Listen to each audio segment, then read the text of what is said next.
Any cool one? I hope you're able to do.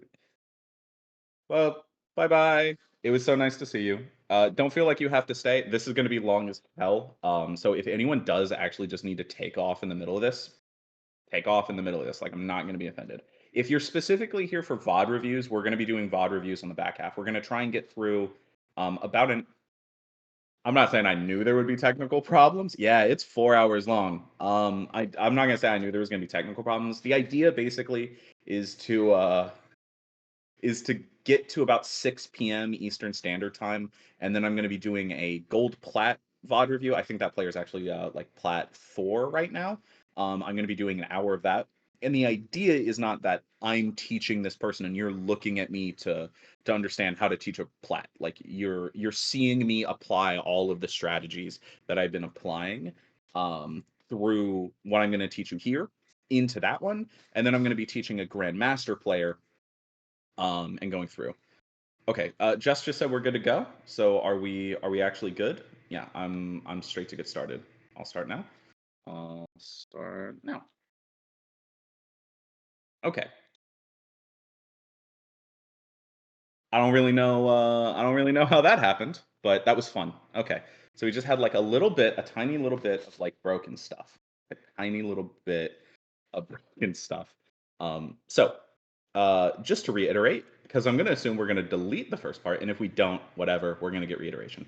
So what we're going to be doing here is focusing on teaching you how to coach, how to make you a better coach, giving you the tools that you need to be a more effective coach, whatever you decide to do.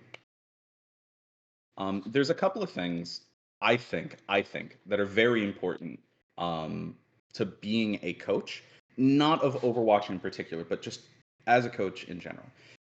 The the primary thing about being a coach is that your job is not to be smarter. Your job is not to be better. You have a very particular job. Your job is to impart knowledge that can be understood and then applied. That that is the whole goal. That is the whole goal. That's what you need to do. Is you need to take information that is in your head or from 1,000 other sources, bring it together and be able to give it to people. That is your job. You don't have to know the answer to every question. If someone asks you a question you don't know, say I don't know, but I'm going to go find it for you. That's what you do. I've watched hundreds of hours of Widowmaker positioning VOD, soldier positioning, tracer 1v1 mechanics. I've seen how to play tank. I've watched all the videos that are this hero just released. Here's how to play Ramatra. Here's how to play Kiriko. Here's how to play the new Sombra. I'm still not good at teaching the new Sombra. I had an old player of mine reach out to me just a couple of days ago and say, "Hey, can you VOD my Sombra from a game we just played yesterday?" That was Wednesday. So that was the day after the patch dropped, and they're like, "Can you VOD new Sombra?" And I had to say, "Hey, I don't know enough about new Sombra to teach that to you. I just don't. I don't have that answer. Give me until next week when I'm not busy planning the absolutely botched production of this." In order to VOD that. And so that's what I've been doing. Whenever I have a little bit of free time, I'm looking up, people who are playing New Sombra on Twitch, high level players. I'm watching people have their opinions on it. From the most popular that you've seen to some of the less popular that are just like, hey, I'm a guy in GM who is streaming. I've got 4 viewers and I'm playing Sombra today, right? Because you can learn from everywhere. Your job is to take all that and use it. Okay, we're going to be going over 3 large categories of stuff, if I can bring your attention from my water and blanket infested house to the PowerPoint. We're going to be going over 3 main things today. Those are our goals. We're going to be going over information that is specific to coaching Overwatch. We're going to be going over information specific to coaching in general, whether you're coaching Overwatch, Rocket League, or kickboxing, you can make use of this. And the third bit, which might surprise some of you because we're all shut-in ass nerds, is information that will make you a better public speaker. That is probably the hardest thing for us to be able to work on here and now. I have been speaking since I've been teaching and speaking publicly since I was 14. When I was 16, I do magic, cards, sleight of hand, all that fun stuff. I was teaching people how to do that in high school. I had a sleight of hand club, so I was teaching them how to do that. And one of the things that I learned while doing that is that speaking to people, talking to them is a skill. Knowing how to breathe, knowing how to talk, knowing how to empathize with people, how to work with them, how to see their struggles and go, okay, where is the thing that you're having difficulty with? Okay, I see that this is frustrating you. Let me pump the brakes a little bit and stop going so hard and maybe slow down so I can show this to you. I need to learn magic to become a good coach. Yes, yes, you do. The secret to being a good Overwatch coach is knowing how to back palm a four of hearts. That's actually the secret to good coaching. Anyway, so and then as a magician, I've gone out and done magic tricks to people. I've had to talk to them. I've taught seminars on how to do magic, and then I've been an Overwatch coach for 5 years. Talking is your single most important skill. So everything that I'm going to teach you today, yes, there's some specifics to Overwatch. Then there's some more general stuff. But when I get down to things that you can use to be a better speaker, I really want all of you to focus on that, because from the neophytes who have no idea what they're doing to intermediate to advanced, I'm sure all of you have some Overwatch knowledge, and I'm just going to talk to you and you're going to be like, yeah, I already knew all of that. And then when I get to the teaching methods and I say, hey, I use Socratic dialogue and harshness versus comedy in order to emphasize points when I'm talking, you might not all have a firm grasp of that, because maybe not all of you took speech and debate while you were in high school because you're a nerd with no life. And maybe not all of you have been talking to people semi-professionally for years and years. All right, let's go ahead and get moving into everything that we're going to be doing. I want to kind of, how do I want to explain this? There's a dichotomy that exists in Overwatch, especially in the coaching sphere, where we say, hey, I focus on micro, and hey, I focus on macro. And even today, we've broken this up. I'm doing micro because I think I'm better at micro, and G is doing macro because it's not a thing. He is better at me than macro. But what does that all mean? Well, there's not actually so much difference between micro and macro, right? They're just things viewed from different standpoints. The real difference between micro and macro is that micro focuses on an individual and their impact on the team, whereas macro, to use the definition that me and G ended up working together with, is macro is the ability to use your team to compensate for imperfect play. Micro tends to focus on the individual, and macro tends to focus on the team or the environment they are in. But micro has an explicit impact on macro, and macro requires individuals to change patterns or behaviors to reach the goals that they need. Changing one changes the other. If I say, Tracer, you need to be diving more efficiently with your Winston in order to complete this dive, that's a change at the individual level. But if I go to a macro level and I say, hey, our dives are not coordinated, you guys are not jumping on the same targets, I'm trying to change something at a macro level, but it's still on the individuals to accomplish the goal. So micro and macro will often revolve around the same things. Ult economy, for example, but they can be taught from a different point of view. They can't really be cleanly separated from each other. And that's what I wanted to remind all of you as we go in. If you come away with this having learned some of the things that I'm doing and you apply them to macro concepts, that's exactly right. And if you are attending G's seminar tomorrow, which you definitely should, I will be there as well, because there are wonderful things to be learned from him. And you can apply those to micro as well. Okay, I'm going to get into how I work through things. I work through things in a very methodical way. I try to be a bit more precise in the way that I'm going through things, because if I'm being paid to do something, I want the person I'm working with to get their money's worth. And I want to just charge you $20 an hour to do this, not $10 an hour and make it take twice as long so I make my money. I will get you where you're going as fast as I can. So here is where we're really going to begin with the knowledge. So get your notebooks, get your pens. So the first thing I want to go over is frameworks.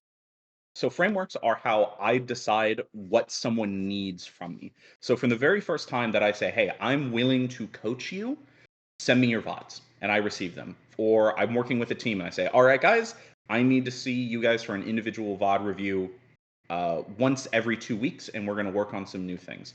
I often ask them, what do you want? And these are the frameworks. So to start with, what are frameworks? Frameworks, you might have also heard them be called readings or lenses, are ways of discussing ideas from a very particular reference point, right? They are ways of analyzing, or not analyzing, but ways of starting from a position and analyzing things from there. In history class, you might have looked at history through like a feminist lens or through a class lens. If you attended higher level, like secondary courses, you might have had to engage with deterministic or theological readings of history. You start with an idea. Let's look at this from a feminist point of view and see how women affected history. Or let's look at this from a theological point of view. Let's see how religion affected history. You start from there and you work outwards. So that is what a framework is. Every single person is going to have something different than they want to get from you, but there's four basic frameworks that we're going to work with. So when a player tells you what they want, it's going to be one of these four things roughly, and you can make it work even if they need two of them together. So the four frameworks are: I want to improve at this specific hero, I want to improve at this specific role, I want to climb in rank, and I want to be a better teammate. I want to be a better teammate tends to be very specific to college teams, top 500 teams, collegiate, that, or I already said collegiate, contenders rather, those kind of teams. They tend to be specific to not people that are just reaching out to you for a VOD, but you're with a team and that is the goal, right? So those are the frameworks that I work within. Anytime someone says, can you VOD me? I'm asking the question, what do you want to get out of this?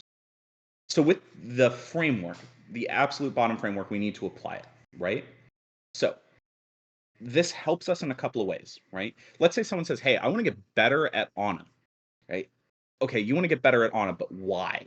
And they say, oh, my team plays dive, right? I want to get better at dive Ana.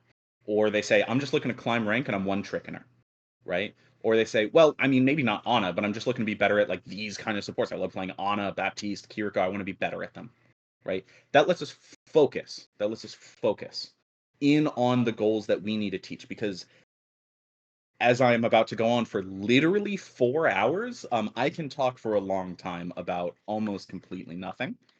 Um, um, I can talk about almost completely nothing for a very long time. So it helps us focus in on some things that I think are very important, right? If you're focused, you help that player get where they're going much, much faster.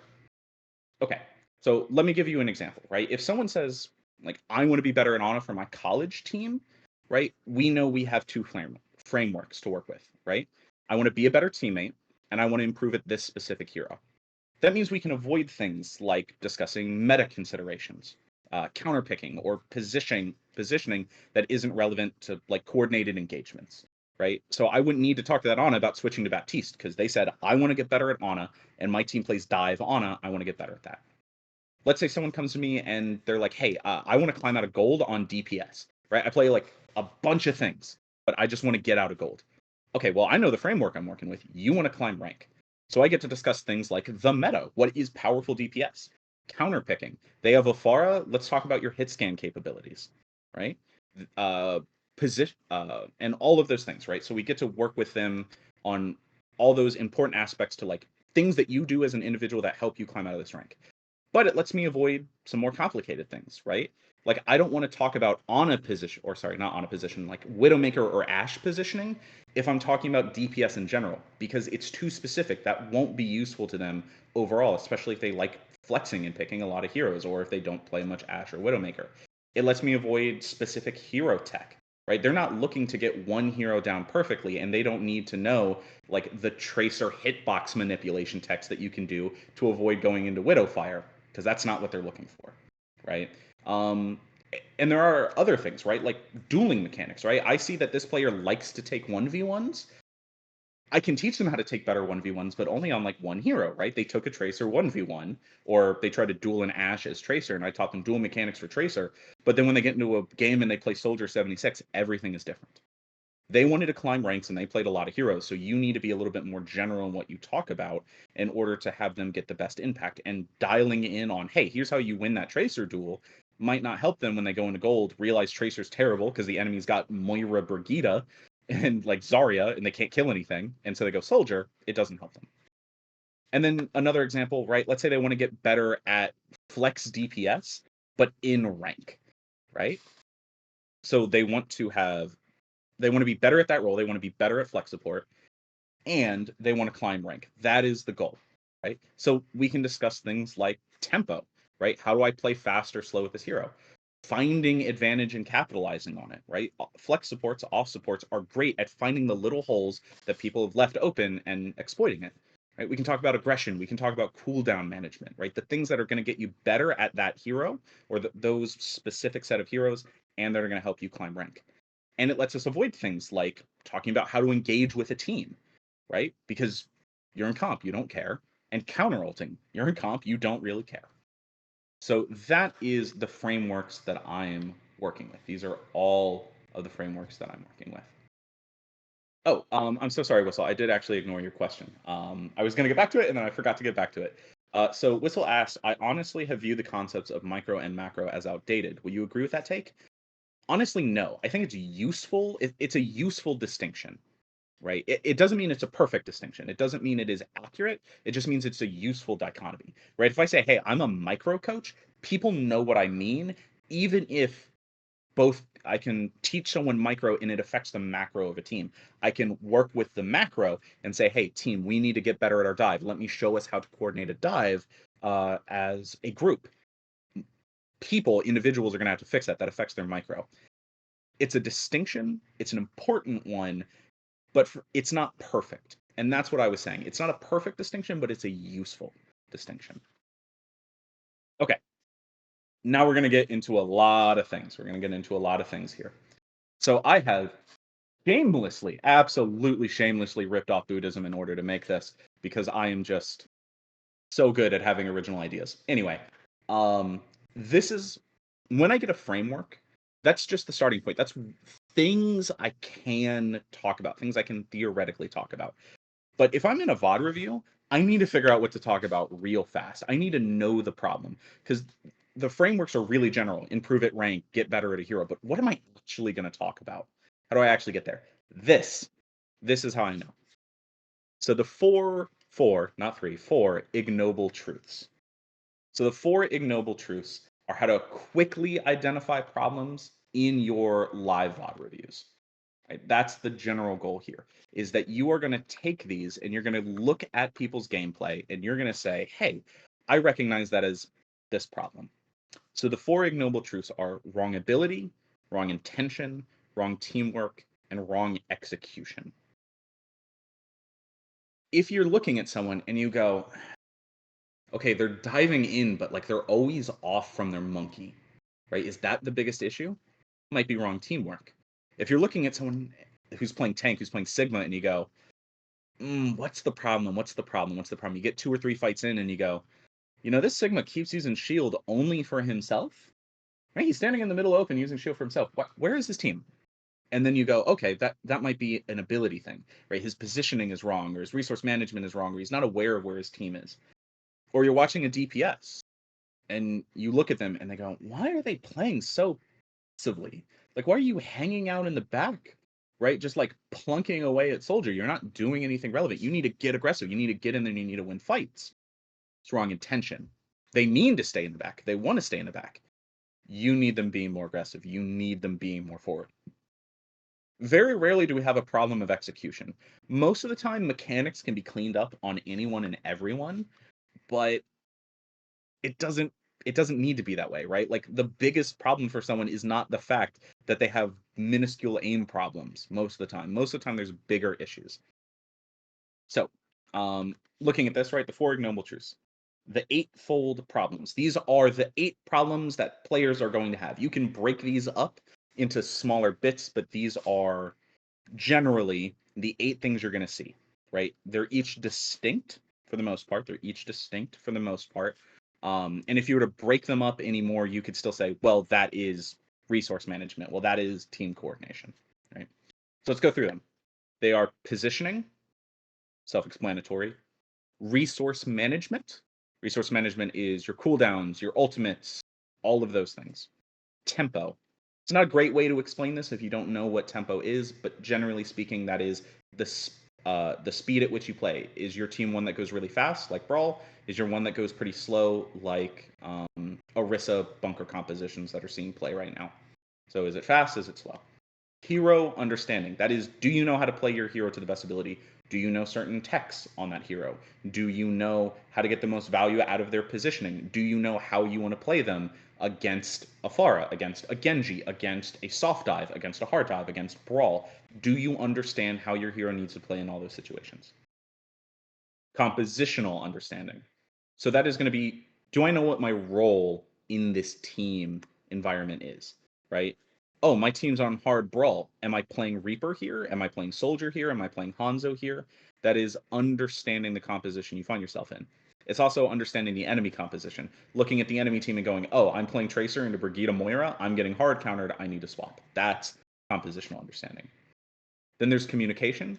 Communication is talking to your team, working with them, having ideas, trying to coordinate your ultimates. It's anything where you're talking to someone and you're giving them information and you're getting information back.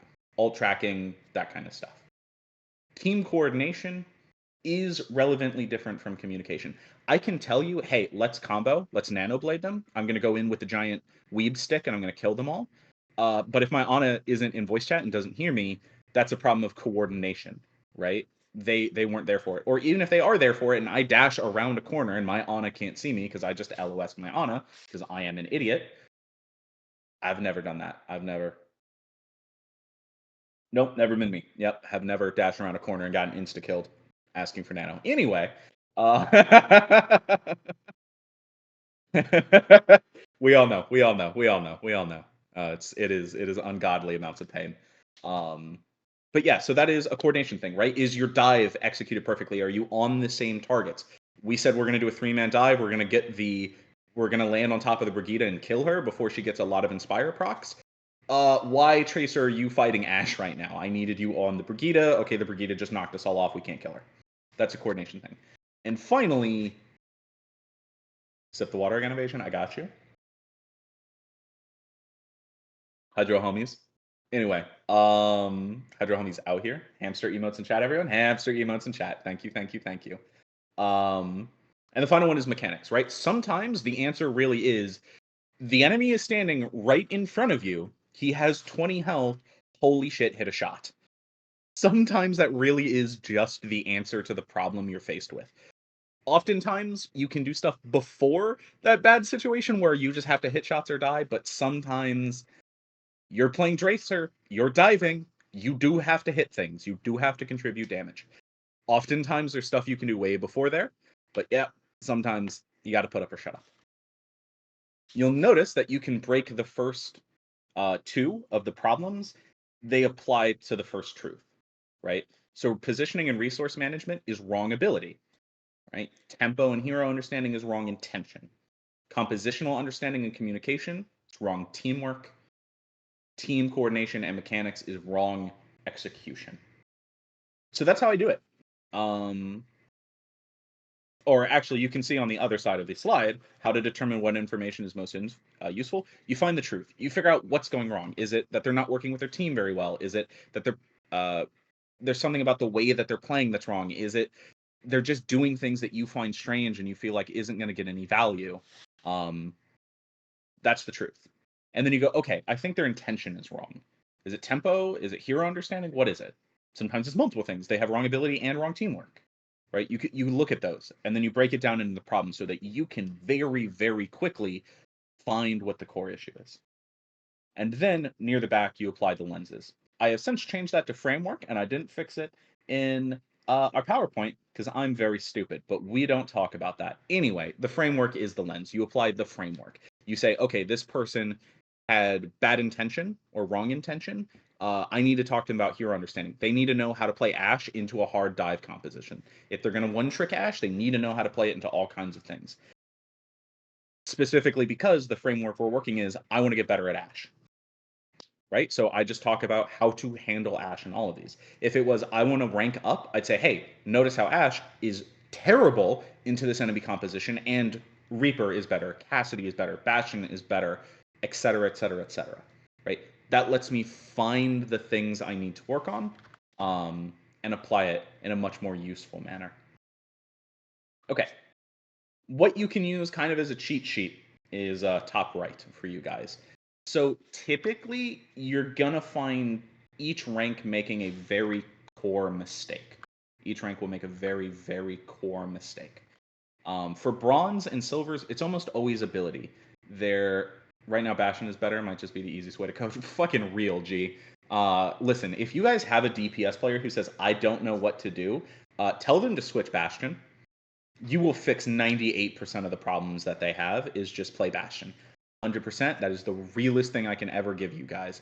Like, I know I said I wasn't going to coach you on anything that was like how to coach people, but no, how to, like, just tell them to play Bastion. Win every time.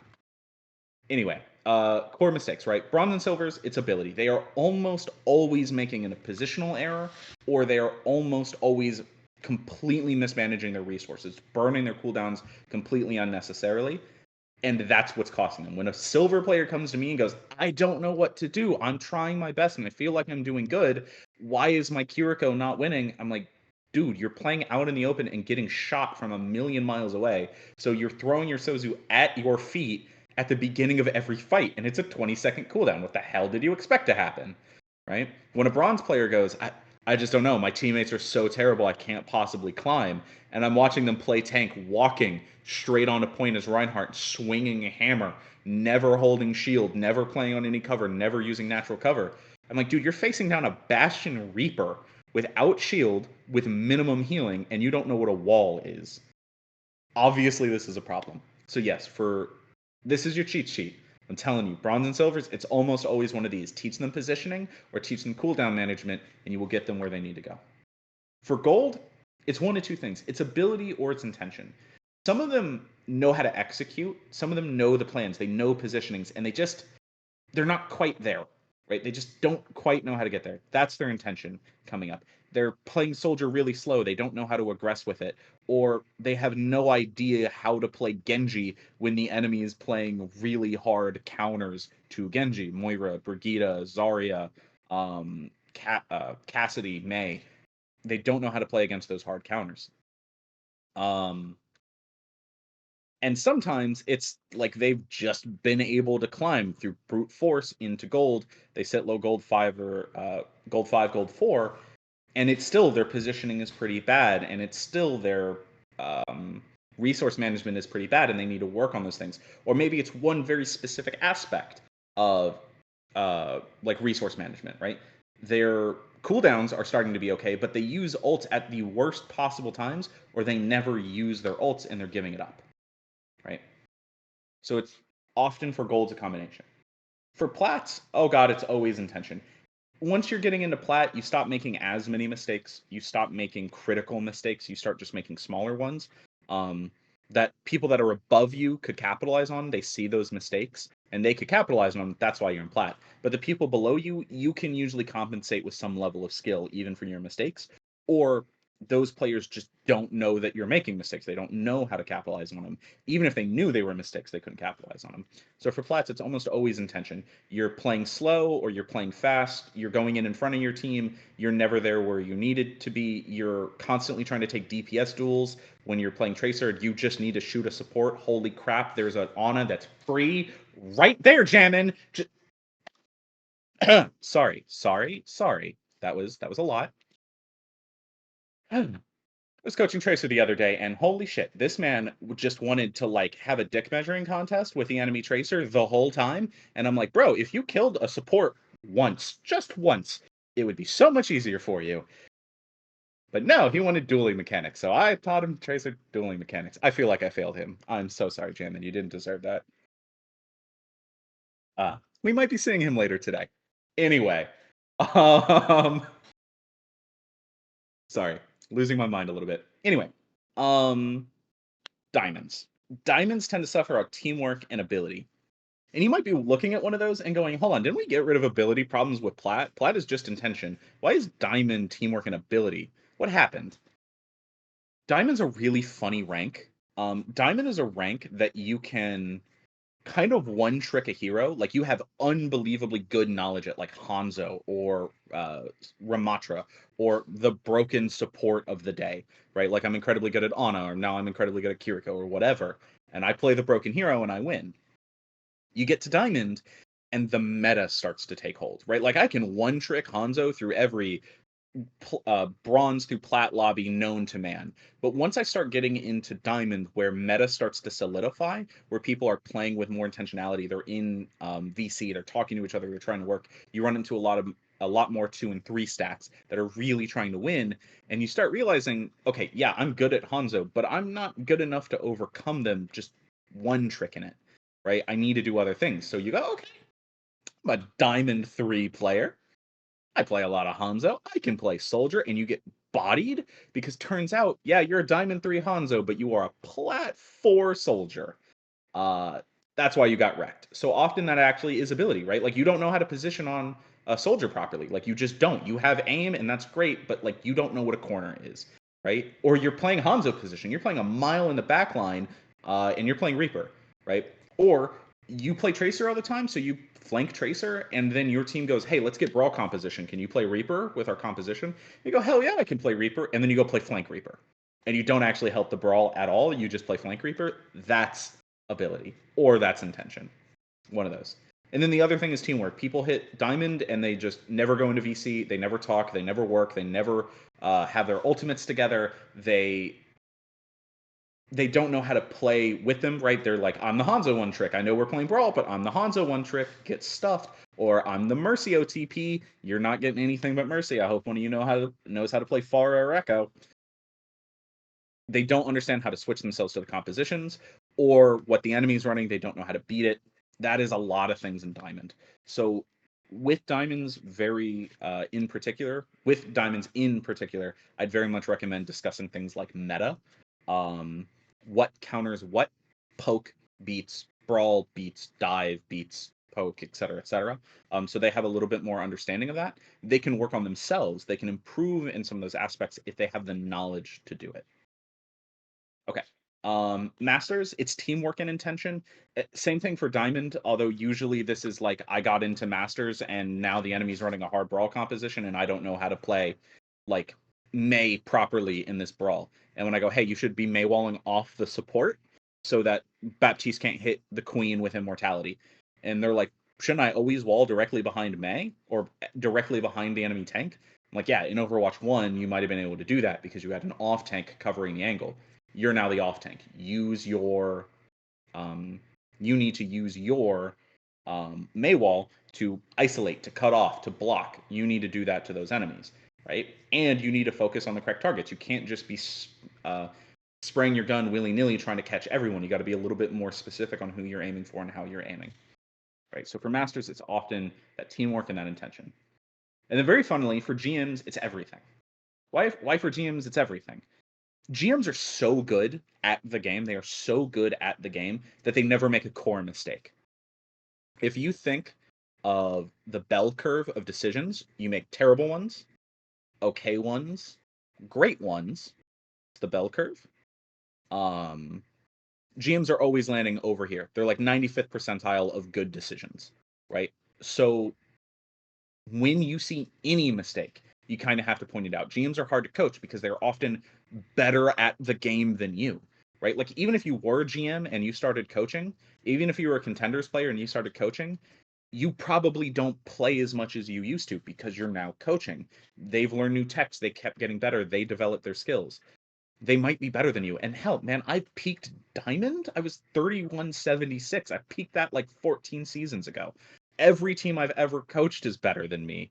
Uh, Kraken here in Memoris, GM team, way better than me. My college teams, uh, top 500 teams I've been on, they're all better than me. Every single one mechanically is better than me. But I'm a coach. Again, my job is not to be better. So when I look at them and I see these tiny mistakes, I have to point it out because like you weren't playing perfectly on that corner is what got you killed, or you were playing May properly but you went ice block for about a second too long while your Reinhardt backed off like 3 steps. And instead of leaving that ice block and saying, I'd rather be behind my Rein shield with half health, you ended up in front of your Rein shield with full health, ate a Junker Queen knife to the face, got hauled back and killed. Right? That's such a tiny thing. That's 1 second too long in an ice block, but it mattered. I was coaching a top 500 European contenders player on that literally last night. 1 second too long in ice block to heal to full is what got them killed. A bronze player is making that mistake every day of the week. And if I was coaching a diamond player, I'd have nothing to say because they'd be too good for that to matter. But at GM, it's everything. I have to focus on everything. It's why they're so hard to coach. And that's why you have to be a little bit harsher on them. I think I'm harsher on every GM I've ever coached than I am on diamonds. Because on diamonds, I get to hand wave a lot of stuff and say, yeah, that mattered, but it wasn't super important because what you need is better positioning. You need to know how to play Ashe better. You need to know not to burn Hanzo's Stormbow like this. Whatever. Right? For a GM, I just got to be on him about most things. Okay, finally, a new slide. It is 3 points. I'm going to do a lot of talking, like I haven't done a lot of talking. Cheers. Oh, hold on, you can't just have one.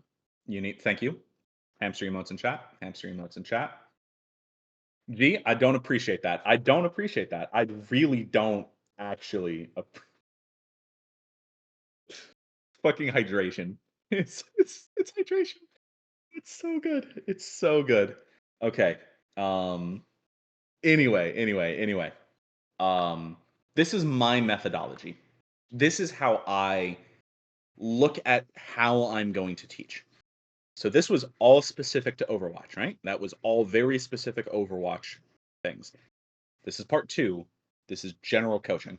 So again, whether you're coaching Overwatch, you're coaching Rocket League, you're coaching kickboxing, you're coaching you're coaching rhythm gymnastics. You are teaching your younger brother how to throw a punch, right? This is stuff that you can use. This will. I'm going to be burping the entire time, aren't I? I guess that water is this seltzer water? No, this is like tap water. Weird water. Anyway, this is things that you can use to make you a slightly better coach. Okay. So the coaching, the teaching model. God, I hate using that. That makes me sound like kind of an ass. I have great respect for teachers. I don't have a diploma. I don't have a master's in education. I am not a teacher. But the teaching strategy that I use is goal oriented. It is goal oriented instruction. What does that mean? It's a little different from skills and knowledge based teaching. Hey, can I have just emotes in chat to get rid of the so spicy girl in chat? Because that's really distracting and I can't not look at it. I'm trying like really hard not to. Thank you, everyone. I appreciate Stickman. Stickman's in chat. All right, we got Alien Face. It's spicy water. I appreciate. Thank you. Thank you, everyone. It's off my screen. Y'all are real ones.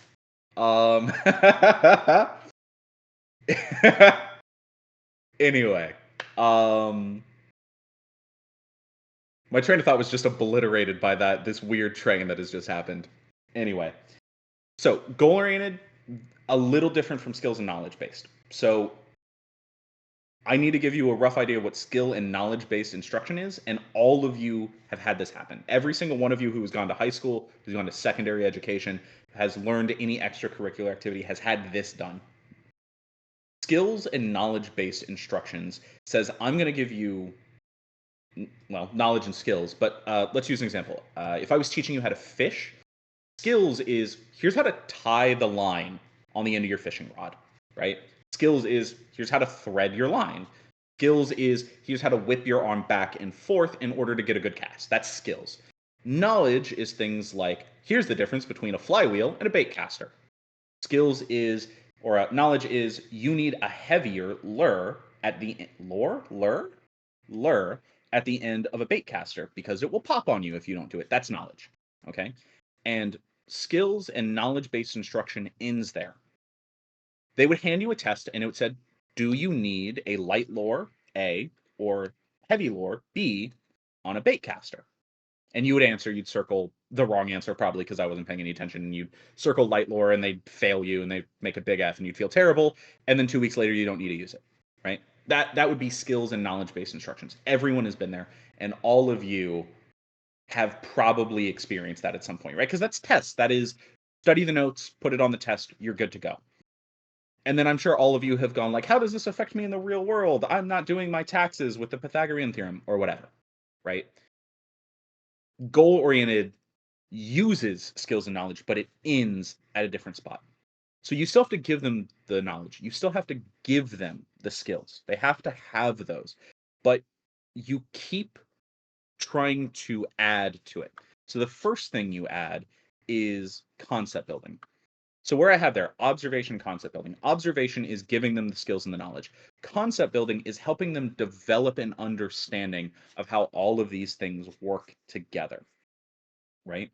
Um, a very simple explanation of how a concept works is when you were in second or third grade and your math teacher was teaching you multiplication, and they said 8 times 3, well, it's just 8 plus 8 plus 8, right? That's the concept. The concept is multiplication is just a bunch of addition problems. And so if you don't know what 8 times 3 is, do 8 plus 8 plus 8. That's the concept, right? That is the concept of how, yes, you do get a prize. The prize is more education and weird water. Anyway, so that's the concept, right? The concept is multiplication is just a lot of addition, and you carry that concept forward with you through your years in education when you start learning exponents and binomial functions and all of that stuff, right? So that is what the idea is goal oriented, tries to build those concepts. From those concepts, we ask people to reflect on them. So to give you an example, in Overwatch, I had a player that was playing Genji, and I said, let's take a look at this opening interaction. It was King's Row. It was like the first 20 seconds. And I said, let's look at this interaction, see if you could have done anything better in this 20 seconds. And he watched and he said, I don't know what I'm doing wrong. And I said, who are you shooting? And he said, Reinhardt. And I said, tell me who you're shooting. Every time he fired a thing of kunai, I said, or shuriken, I said, who are you shooting? And he goes, Reinhardt. Reinhardt, Reinhardt, Reinhardt, Reinhardt, Reinhardt, Reinhardt. And I say, okay, well, what's the problem? He's like, oh, I probably should be shooting anyone but Reinhardt.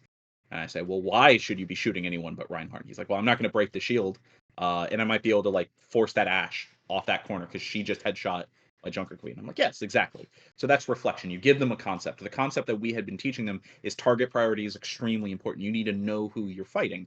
The reflection was or reflecting on that concept was asking them to take it and do something with that concept. The concept of target priority is important is now it's a flex to drink tap water. You're damn straight it's a flex to drink tap water. I live in Florida. That smells like sulfur. It's disgusting. But I don't have any bottled water. L for me. Anyway, so the concept of ult priority or target priority is really important. They reflected on it by looking at an example of them doing very poor target priority. That's reflection. Okay. And then goal setting. Goal setting, if I was in a true education standpoint and I had students who I was teaching, I would say, okay, you need to develop your own goals moving forward. You need to say that all the vomit for Florida water. I appreciate it. All the haters of Florida water. Listen, it's despicable. Honestly, this water is terrible. Mountain water from my home in North Carolina is way better. But you know, water's water. We got to stay hydrated. Hydro homies out here. We're getting so distracted by chat. This is terrible. This is absolutely abysmal. Anyway, if I had actual students, I'd say, okay, well, you need to understand what you're doing here. So here are, you need to set your own goals. How are you going to use this? Useful in things that aren't like math and reading, more useful in secondary activities. So like the robotics club at your school or speech and debate or 4 hours going to end at 10 p.m. I'm on time. It is only 5 o'clock. Shush. Shush, G, shush. Listen, I'll get there. I promise. I'll get there. 4 hours, knock it out, golden. Anyway, that is what that is what they would be doing. They would be saying, "Hey, I wanna use this concept that I learned in robotics, and I want to take it further. Right? I want to take it further. I want to be able to build this battery. I want to be able to build something that's more lightweight. If you've ever seen those It was always on Spike TV when I was younger. It was like combat robots or something. You'd see that and you go, "Hey, that's really cool. I want to build one of those." That's the goal setting part. That's really hard for everyone, and that's where we as coaches come in. So while we give them the skills and the knowledge, they develop the concepts, they reflect on those concepts, and then we give them the goals that they need. So if I say, hey, your target priority is pretty wrong, what I want you to do when you go into your next game is just mute yourself. Be in chat if you need to, but just mute yourself so no one can hear you. And I want you to say out loud who you're shooting every time you're shooting at them. You don't have to do anything. Just say, I'm shooting that person. And you will start to realize how often you're shooting the wrong person. That's their goal. That is their goal moving forward. When are we going to have a break? We're going to have a break in 30 minutes. We're going to have a break, a 30-minute break, so everyone has time to reset or get out. We will begin again at 6 p.m., and that is when I'm going to start doing the VODs. So if this takes a little bit longer, we'll have a shorter 20-minute break, but I'm aiming for 30 more minutes, and then we'll be able to go. And don't ever call me Mr. Evasion ever again. Mr. Evasion is my father. Anyway, what was I going to say? So I'm going to give you a breakdown using brother analogy. Yes, I will accept that one. Also, you may call me comrade or father evasion. That is a Father John Misty joke that I hope other people got and don't think I just have a weird ass kink. It is Father John Misty. Please do not come at me like that. Anyway, no, Cyborg. No. We do not use that, okay? We do not say that. Yes, anyway. So I'm going to give you non-Overwatch ways of kind of discussing this. So hopping back to a fishing analogy, right? So let's say you're in a fishing club, right? And you've learned what a bait caster is, what a flywheel is. You've learned how to put a heavy one on whatever. And your group is like, hey, there's a pond, a little lake that's around here. Let's go fishing. Let's do some fishing. And you and the club president or whoever's teaching you guys how to fish, you all go out there and you start casting. And you are catching absolutely nothing. Nothing is coming up. Right? It's a terrible day out there. Right? And so you go up to your teacher and you say, hey, coach, I'm not catching a damn thing. What am I doing wrong? And your coach points out and he's like, hey, you are throwing your lure middle of the water. There is nothing out there. There are no fish around. You need to throw this where there are fish. And you go, okay. Where are the fish? And the coach goes, see that bridge over there? They're by the post in the water. And you go, do you want me to walk all the way across this open ground to that bridge and fish there? And he goes, well, that's where the fish are. And you go, okay. So you march on over there. That's skills and knowledge, right? That is, I have told you the things and you do the things. You have no idea why. So when you go fishing on your own and there's no bridge, where do you fish now? You got the knowledge, that bridge has fish at it, but you don't know how to apply that anywhere. So here's where goal-oriented comes in. You catch nothing, you come up to your coach and you say, coach, why am I not catching anything? And your coach goes, well, because you're casting it into the middle of the open, and that's why you're not catching anything, because you're not where the fish are. And they go, oh, where are the fish? And you say, well, fish like to hide from predators. They want rocks, they want posts, they want old things thrown in water. They like to hide around there. And you look around and you say, like that bridge? And coach goes, yeah, fish like to hide around the posted bridges. And you say, do you want me to walk over there and fish off that bridge? Are you really gonna post a fish emote every time I say fish, Newmans? Bet. All right. Anyway, so you said, do you really want me to go over there and over that bridge? And you say, well, you could, but do you have any way of catching fish from further away? And he's like, well, the bait caster goes really far. He's like, yeah, type the bait caster. And then you type the bait caster and you look at your coach and you go, I put a light lure on this, right? And the coach goes, no, heavy one. And you put a heavy one on there. And then from where you're standing, you fish. That's goal-oriented, right? They had to take a concept, which was fish like to hide. They had to reflect upon it, which is where are places they would hide. And then they did something. And at the end, they still had a question. Do I put a light lure on the end of this bait caster? And the answer is no, you put a heavy one. Sometimes you will just feed them directly the answer. Sometimes that's necessary. But for a lot of it, have them reflect on it. Okay, Overwatch time. Someone goes, "Hey, I can't fight this damn Widowmaker. Every time I walk out, I get my head blown off." And I go, "Well, that's because you're walking into the open where you're going to get shot." They go, "Okay, well, how do I not get shot?" And I say, "Well, play on this corner." And they play on that corner. They haven't learned anything. They haven't learned how to deal with the Widowmaker sightlines. They haven't learned how to close distance. They haven't learned how to do anything. Right? They just learned that when the Widow is standing here, I play on this corner. What happens when the Widow isn't playing there? What happens when you're on a different map? Goal oriented, right?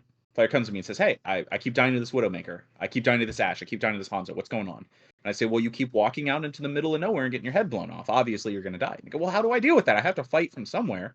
And I say, "Well, you should hide from predators. Corners, walls, cover. Stick your head out for as little time as you can. If she's killing you, don't die. Find another way to get value. You don't have to answer her." You go, "Okay, well, what's a good place to hide from her?" And I'm like, "Well, look around. Where could you avoid getting shot? Specifically where she's standing."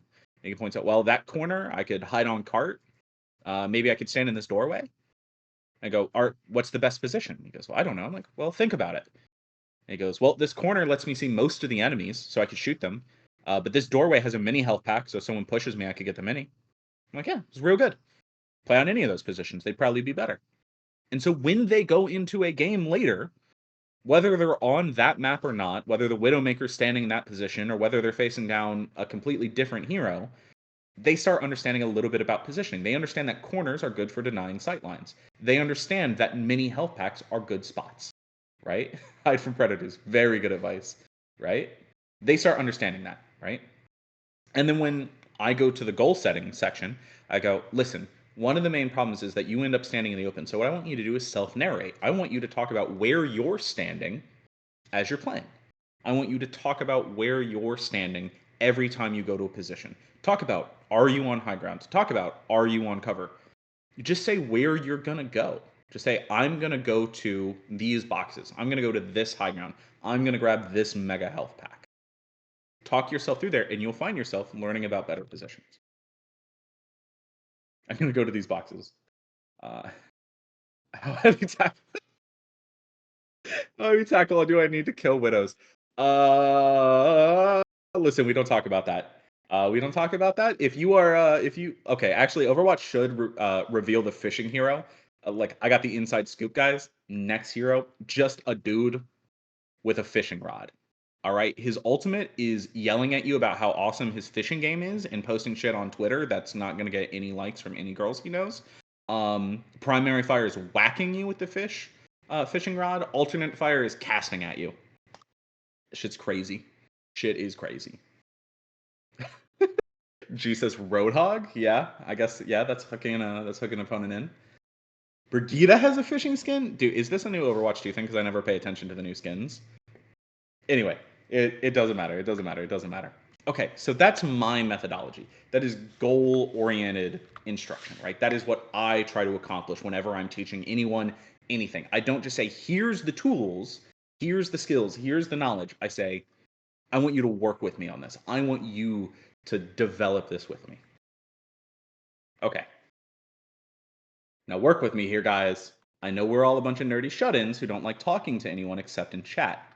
But oratory, teaching strategies. This is going to be the most important part for most of you. I'm sure most of you could have taken anything that I said and you go, "Yeah, I already do that. Thank you for giving me the words, but I already knew this." This is going to be the important bit for you. So the first one has a name. My required college community clutch. Bro, yes, this is exactly where I got most of this from. That and public speaking classes. Also want to tell you, breathe from your diaphragm. It's you can't see me, and I'm not standing up because I'm overweight, and I don't need you all seeing that. Anyway, breathe from your diaphragm, not from your chest. Too many of you guys talk from like up here, and you get squeaky and out of breath quickly. I've been talking for an hour and a half straight. It's all from my diaphragm. So that is public speaking and theater classes coming in clutch for you guys. Water helps.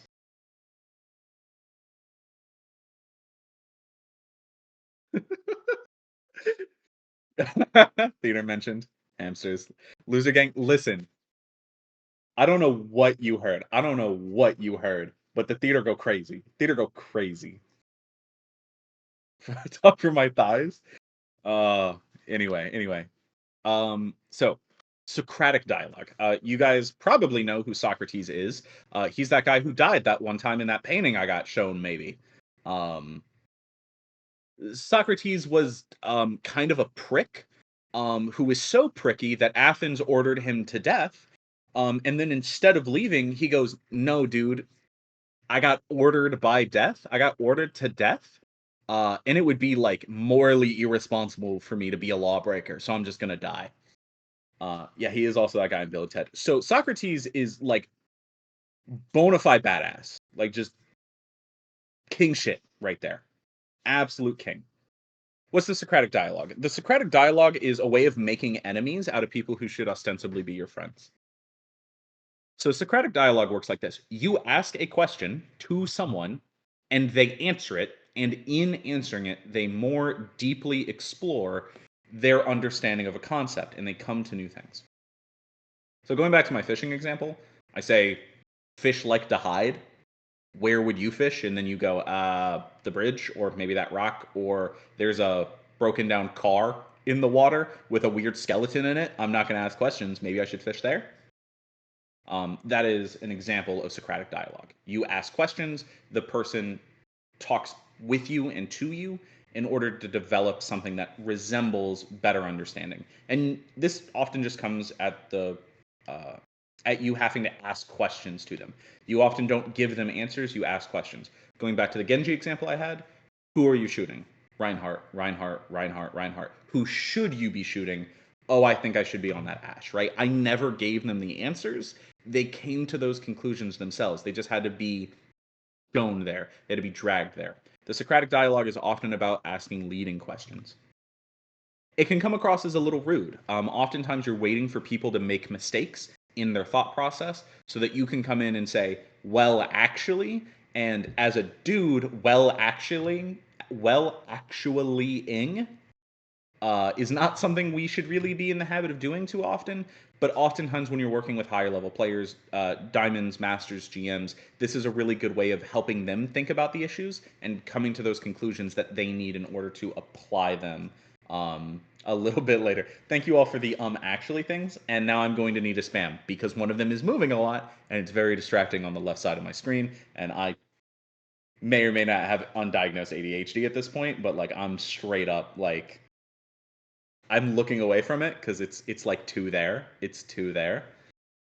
Oh, thank you for the dog. Thank you for the dogs. Ooh, pugs. Thank you for twerking Among Us character. What the hell emote is that?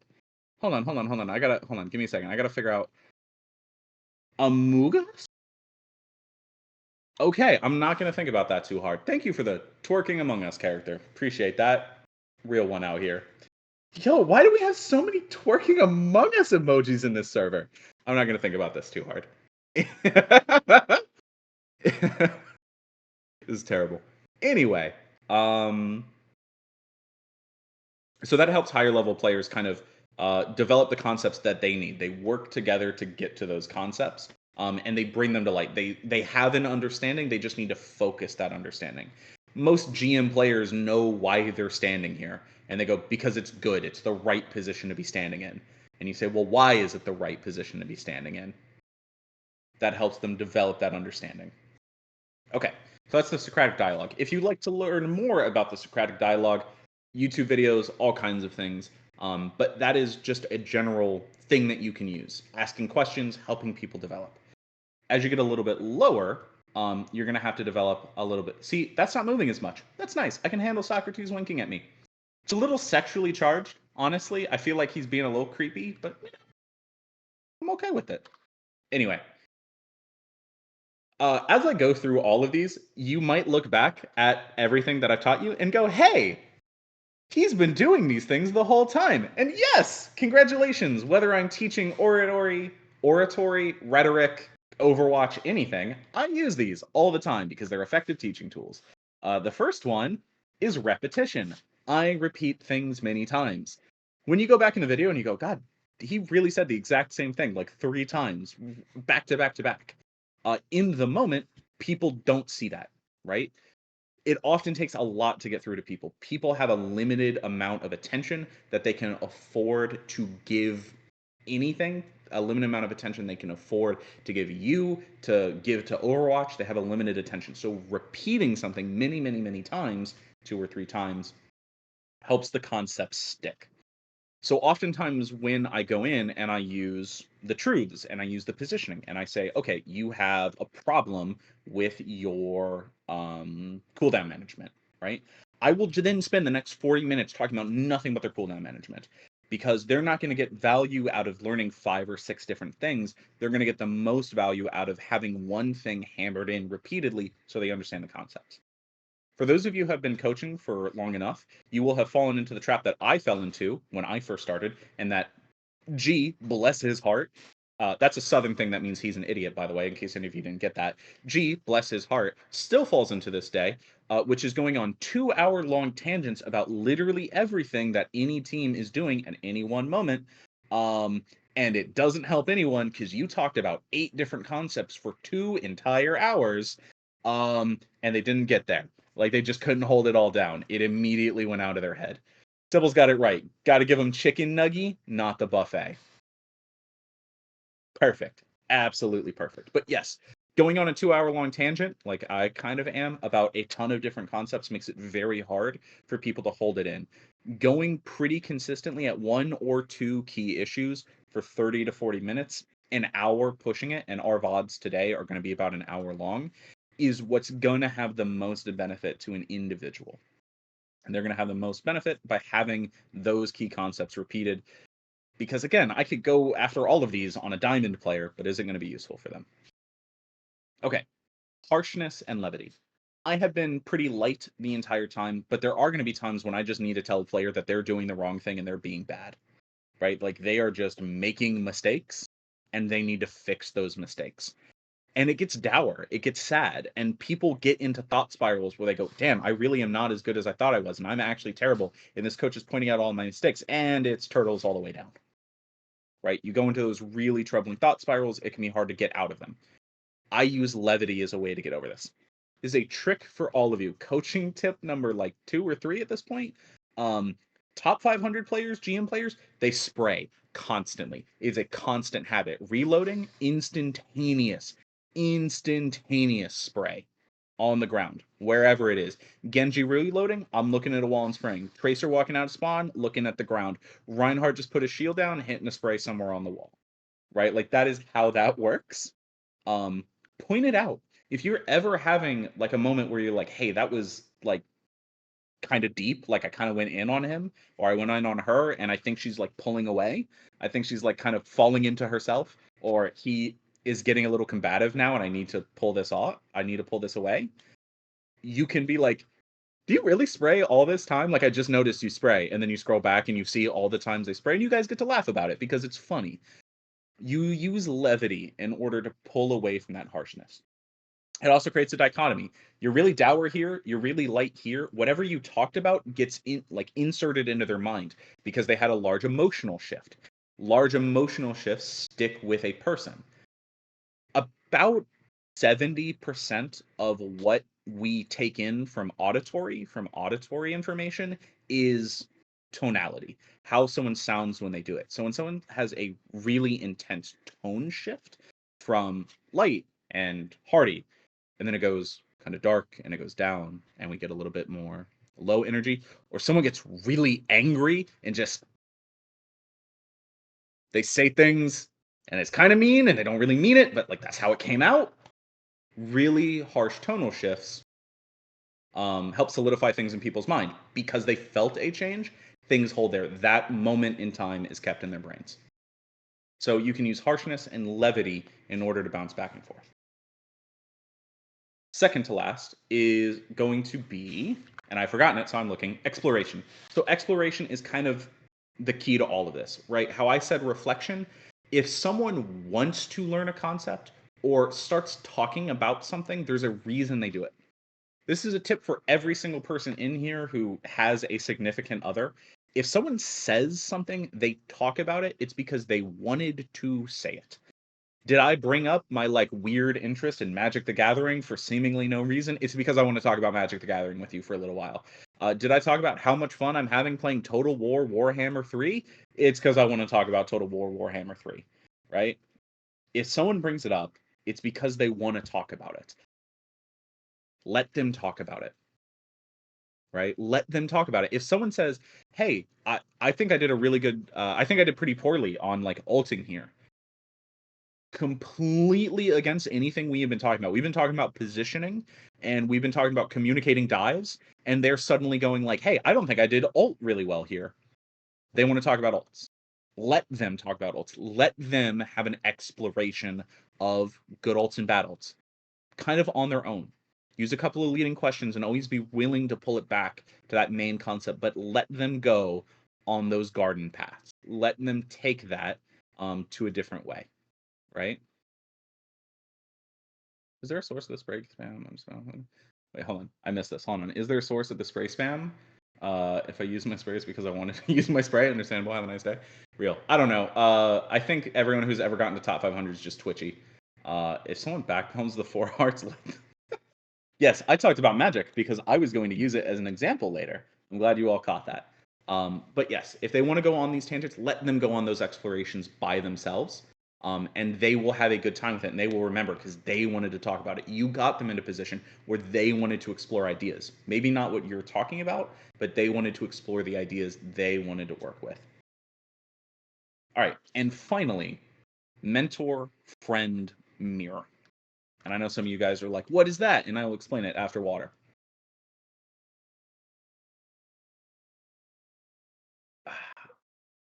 Go water. Anyway, this is how I approach talking to someone depending on their rank. At the lower ranks, I'm a mentor. I'm someone who's more or less in charge of giving them information, right? I have information they don't have. They need that information. I'm a teacher, I'm a mentor, I'm a coach. That is my job. I am giving you information. So at bronze, sometimes I do just have to say, like, you don't know what high ground is. High ground is very important because, like, you can just back away on the high ground and you get to choose when fights happen. If you're fighting someone you're scared of, back 5 steps up, get healing, and then go fight them again afterwards, right? Like, that's why high ground is important. Or let me show you why cover is important. Or let me show you why shield management is important. I might just have to directly impart some information. You might have to do that up to gold, plat, even. Once you get a little higher, plats, diamonds, masters, you start being a friend. You're not imparting information, you're having a conversation. You're working with that person in order to develop whatever skill they need to develop. At that point, they might be as good as you. They don't think about the game as much as you do. You oftentimes have um, not a higher level understanding of the game necessarily, but you have worked with so many people or you've done this for long enough that you can see the issues that they have. You know how you've resolved them in the past and you can help them get there. Um, and sometimes you will just have a higher level understanding of the game. Like you just understand what tempo is better and how to execute. You just understand how dive works better than them and you can help get them there. But most of the time, you're just a friend who is working with them to accomplish their goal. So they want to get better at Kiriko. Well, let's talk about how you're using Kiriko's ultimate. Yeah, I think that was a really good time to use Kiriko's ultimate. Notice how it's a 4v4 right now. Like we just lost someone, but we traded. Like their DPS killed one of our DPS, but our DPS killed one of their supports. We need leverage, right? That was a really good time to use that. And they go, yeah. I think I should be using it more often in these situations. I feel like I'm holding it for a really long time. And you're like, yeah, just like use it. You gain ult super fast. You can just burn Kiriko's ultimate like every fight if you can farm it fast enough. And it's so impactful. You get huge value. And the guy's like, yeah, I really should do that more often.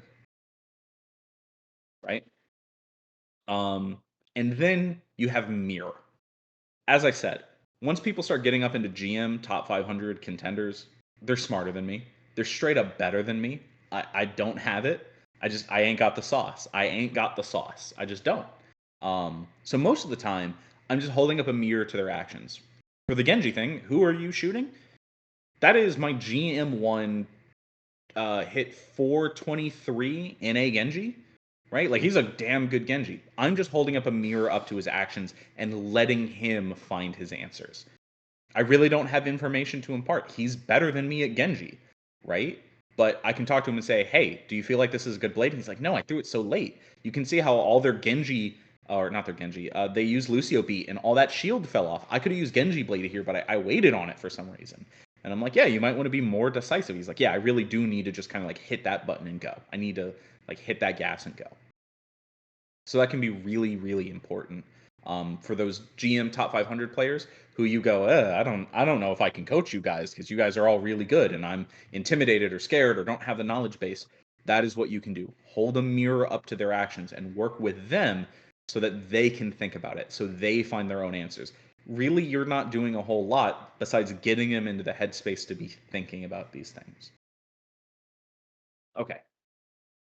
So I'm going to do a Q&A afterwards. I think we did this in the wrong order. Where is my VODs? Anyway, I don't have a slide that says we're going into VODs, but we are going to be going into VODs.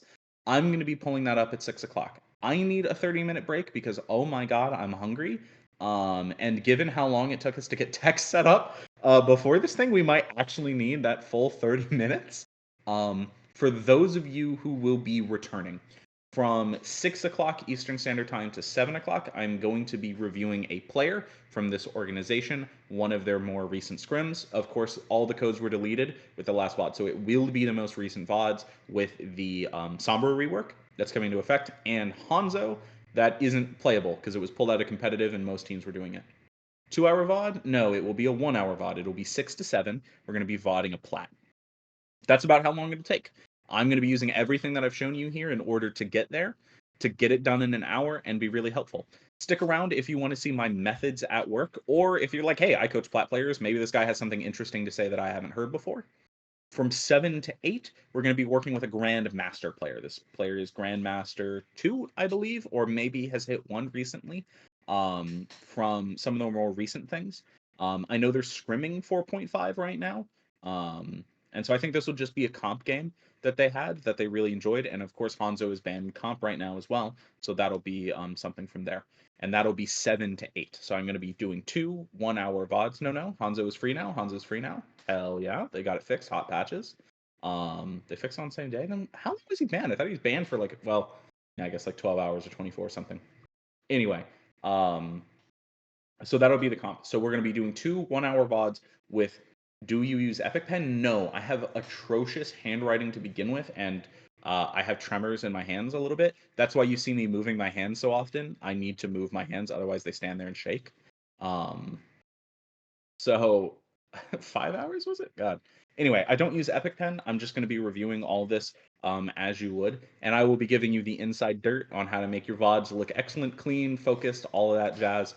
So I hope you guys will join us in about 30 minutes. I am 1 minute off of being perfectly at it, so I'm just going to call it here. It just turned 5:30. Let's go, chat. Let's go. Okay. I will be signing off. I don't know if our Twitch thing is going to go to like a we'll be back thing, but I'm just going to...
God. Hello. Sit. Stay. Okay, well, you are about to get blurry ass camera, but it's fine because we're gonna go into a VOD review anyway. So I'm going to get that opened up. Hold on. Can I at? I'm gonna get them pulled in here. In here, I saw it. Okay, well, we're gonna be doing a VOD review, so it doesn't even matter if I have ungodly blurry camera. I am going to get our player in here, and then I'm gonna load up Overwatch. So here's the real tech for you guys that we all learned going into this and trying to prepare Overwatch to look as good as we could make it look.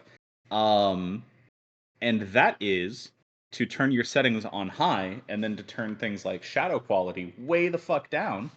Um, oh, okay. Hold on. Hey, Bear, you're in with us. Okay, Let's cool. There we go, everyone. Round of applause for Bear. Round of applause for Bear. I invited you to speak, Bear, so you're now here. Okay, everyone. This is Bipolar Bear. I will call them Bear because it's Hello. fun. Everyone say hi. Okay, so like I said, we're going to be doing a VOD. In the inner. Oh, I didn't finish the thought. Anyway, shadow quality all the way down, anti-alias all the way down, everything else set to high, and you have a good one. We did some talking before this, and we came up with that we're going to go over a Route 66 map where you played Winston and Reinhardt. Wanted to work on team coordination, things like that dive. Try to work on engagements and dive positioning. So if we are to think backwards a little bit, and I will get everything loaded while I'm talking, or I'll try my best to. If we think back a little bit, right, to what plat players tend to need, it is positioning, the truth, it's ability, and it is intention, right? So things like their personal positioning are going to matter, especially in dive, things of that nature. All right, let's go and pull this code up really quick and hope nothing is broken. Let's see, import. Oh, it's totally broken. Okay. Okay, we have that. Back over into here. Grim Overwatch at source quality. Hit that. Okay, Overwatch should be good to go. I think everyone should be able to see it roughly. Yes. We've got it in chat. Got it in chat. Okay. Oh, hold on. I will be back in like 2 seconds, everyone. One moment.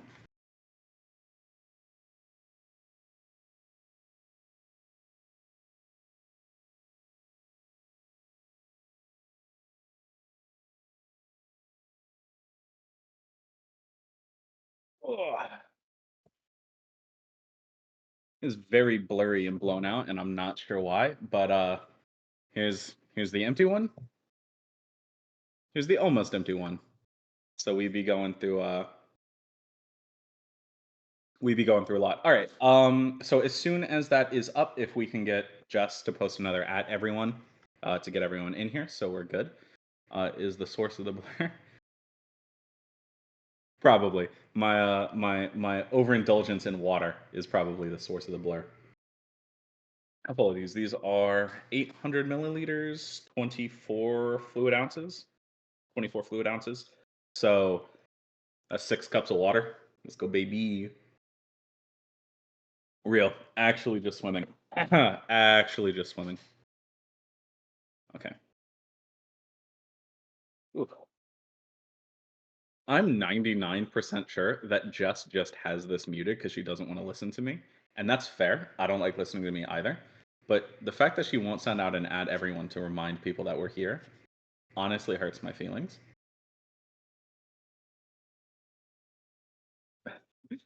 So you can just see, pick everyone. I'll invite them on stage, freak them out. It'll be fantastic. Here, back for VOD portion of the coaching, but here only does everyone that's here. I need another add everyone, Jess. I need another add everyone. We're not doing this. Come on. Come on. Give me another add everyone, Jess. Please. I'll be your best friend.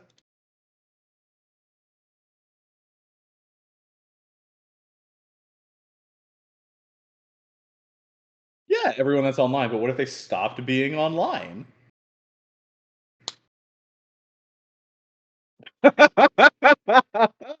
Oh, much love to you too, Jess. Okay, so let's go ahead and get started. Bear, say hi to the peoples. Hello, I'm Bear. All right. So, um, everyone, I'm sure, was taking fantastic, wonderful, great notes in their binders that all look the same, or their notebooks that all look the same. So go look through all of your notebooks and try to find out where our notes are. Uh, obviously, polar bear. Obviously, polar bear. G. Obviously, a polar bear. That's So, that's the that's the question. yep, Who that is knows? that's the real one. It's ambiguous. All right. So as I go through this, I'm gonna have a much harder time actually looking at chat because I am bad at that. So we're gonna ignore this anyway. Let's go over this. So who are we? Bipolar bear. There we go. I also just want All to right. say, So when I ask yeah, questions, I'm not trying to be yeah. combative. I genuinely like it might come off that way, but I am just asking questions. Just No. And give that's what I like to give a see. heads up. If you're asking questions, it means that we're working together to try and find the things that you want to find to get better at. All right, so I'm going to try to ignore everyone else, and right now this is just a conversation between you and me, Bear. Do your best to treat it the exact same way. But Okay. I will break the fourth wall here. For everyone who is here who did take notes or wants to look at this, I'm applying my method here. All right, so I'm going to apply all the methods that you're going to see. Before this in DMs, like we talked about, hey, what do you want to see? And it was positioning on dive and things of that nature. So we are going to be looking through mostly of that lens because I already have a place I want to start, and I did that before we ever got here. All right. So, Bear, I have worked with you before. It is lovely to see you here again. Is this a scrim or is this just a competitive game where everyone was playing together? This is a scrim. I tried to get good games, but like it's right at the beginning of the season, Comp? and the games that Yeah. I did try to get were like quick play games. Effectively, it was weird. It happens, brother. It happens. Okay. So we're gonna do the thing where we set this to a 5 minute back or a 5 second back. What was that? Ooh, 17-minute game. We're gonna have fun here. Um, So I want to talk about this. Is this a team thing that we do? Like we're setting up our dive in this particular way? Are you guys working on dive? Like what were you guys like? Why were you playing dive here? Is it just something you're working on? Why were you guys on this? We're working on dive just in general. We're still a relatively new team. Like we put on our hit scan DPS this last like week.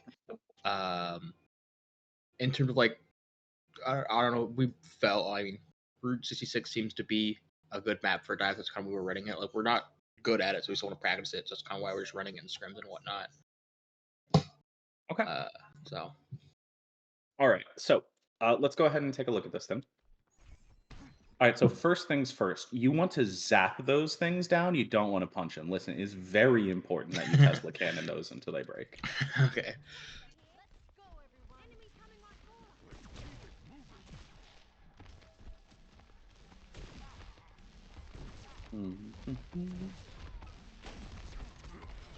Okay.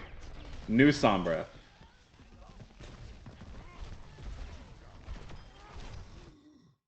This is actually a good attack. Well done.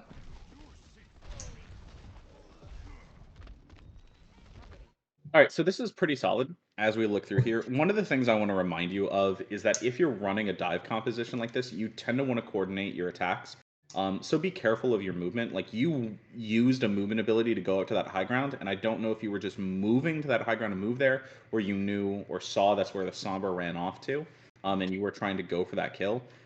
And I couldn't tell if you fell forward here. I was chasing the Sombra. You were Um, chasing. I did fall, but there was really no. I see there's no reason for me to. Was this like I said? Sometimes it's intentional, sometimes it's not. Did you like drop down on purpose, or did you just fall here? It was. I don't remember. Like knowing me, I probably was just impatient and wanted to go dive to the next target, but then, and so that's why I was dropping down. But I again, there's no reason for me to. But It I happens. think it was intentional. I'm trying to remember, but It happens. No worries. yeah. Getting down to 10 health, that's a little spooky, but we got out. Actually, just alt charge for our supports.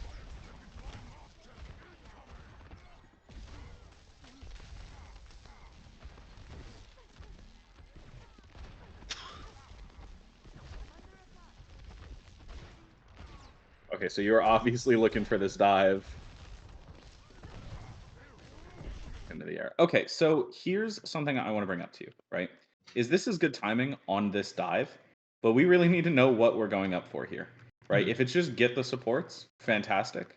Absolutely collapse on them and get their supports. But you ended up peeking here for so long Yeah. that it was incredibly obvious what you were about to do. Like, you were about to do this. So give your team time, right? Like, don't poke, don't take damage, don't take shots. You're already at half health by being up here, and there was no one here that should have been doing any of that damage to you. And it gave people time to actually put cooldowns on you. I don't know how the hell they missed this unless they messed up their cooldown rotation. Yeah, they just were not looking. Yeah, this Ana is so lost in the sauce. So they had sleep, they had whip shot. Ashe was able to get out from underneath this. So you want to be a little bit more particular about your engagements there. Just full on standing here, waiting, getting shot until you can jump.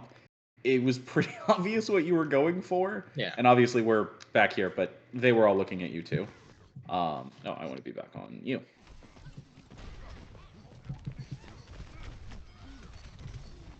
Oh my god, do we get out? Yes, we do. Chasing, that's fine.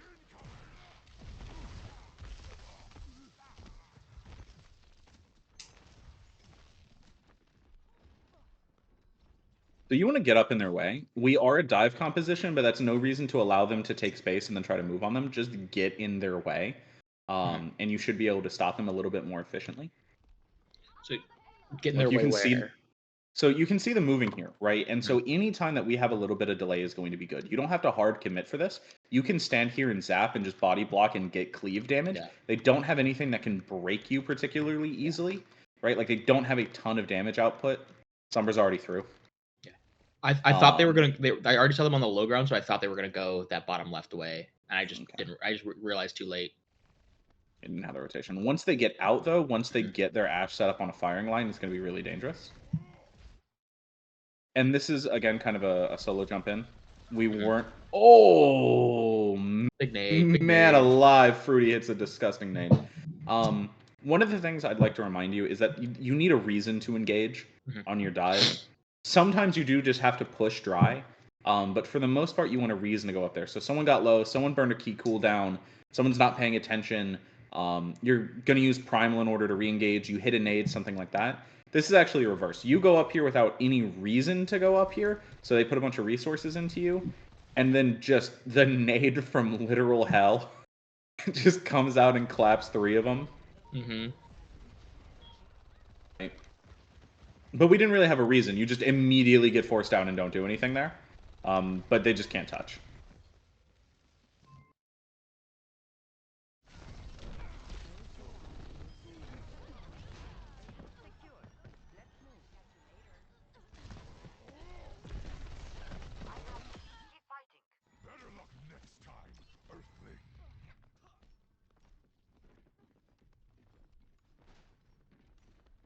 Okay, side note, I really hate this skin. That thing on his gun is so weird looking. He's so cute. When you shake Yo, around, he jiggles.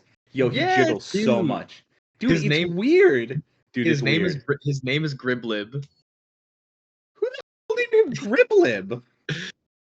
What? What? Yeah, and I got a little like I see right on my Primal Rage icon. I have him in all my weapons too, like as my weapon charm.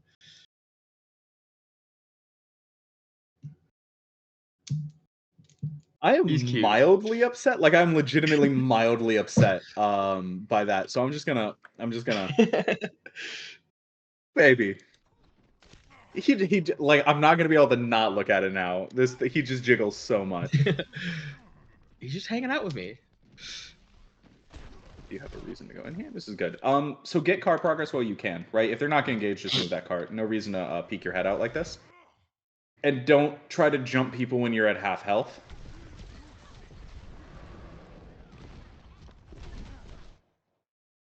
So this is what I mean, like, don't just go for an empty reason, right? Like, we still have time to move this cart. It's still going to get more progress. You're at relatively low health. Yes, your team is now set up, but they can remain here relatively safe. We don't have any reason to go out. We haven't seen Coach Gun. We haven't seen Shield.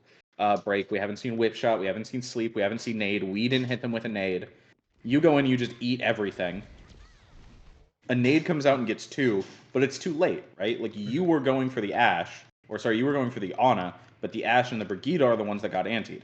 But it was after they already used all their resources to get you out. Our Tracer can't engage. Our Genji comes in late. You've got no choice but to Primal to try and close this fight, right? But is this a good use of your Primal, just whacking some people on high ground?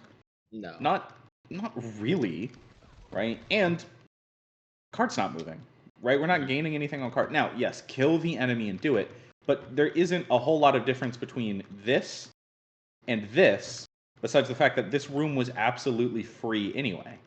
Mm-hmm. It's absolutely free. Yeah. The second thing is you want to be a little bit more careful with your engagements. If you can, you want to try and dive on people where they can't use their tools to get you. So you're coming from low ground and you're jumping to their high ground. Mm-hmm. If you knew that's where you're going to position, you might want to move onto this angle and come up this way, catch them unawares. You can also jump up to the high ground and just hold it early while hiding, and then jump high. So if they sleep or whip shot you, they have to do it at a pretty precise angle for you to miss. You can still land on top of them. Jumping from low ground, trying to make sure you don't bonk your head into this and come here, means that almost anything is going to knock you off, as it did here. I think where I get caught a lot of times is, I know like our coach really drills it in like play first, and but then like I get caught up in like not taking the free space and like that like I get really antsy because like not because of that, but just like in trying to think that. Yeah, when it comes to playing first, it's not a matter of like always being faster and always being good. Dive is a fast composition. Like at pace, its pace is very fast. Like it does things quickly, it uses cooldowns quickly, but it'll spend 20 or 30 seconds just setting up a single dive engagement, right? Where a brawl composition won't spend any time setting up an engagement. They'll just walk at you, you know, and hit you. So you have time to set up. Yes, go first. Do not let them get value. Do not let them kill you. Get set up and then go. Once you're set up, go. But get set up, right? You're on a corner. You're at relatively low health. You're jumping in kind of blindly into them. You eat a whip shot. You just can't continue.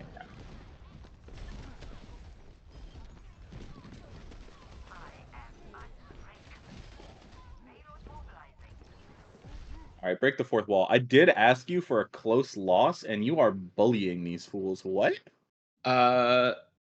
It gets worse. We do what? It gets worse. Okay. Yeah, we did lose. Well, it was like we both ended, but like because of 6 Grim, we ended with like less time. So like it's like a loss in that way, but like it was they ended up with a lot more time on the clock when we finished.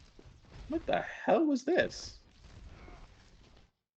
That's not my computer. That's you. How the hell did you stutter like this? Like, what is the game? What?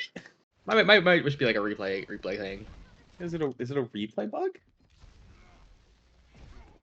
Oh, it's like the replay recorded it at like 4 frames a second. What the hell? I don't know. That's some weird stutter. Like anyone, am I crazy? What the hell is this? Okay, sorry. I was very confused. All right.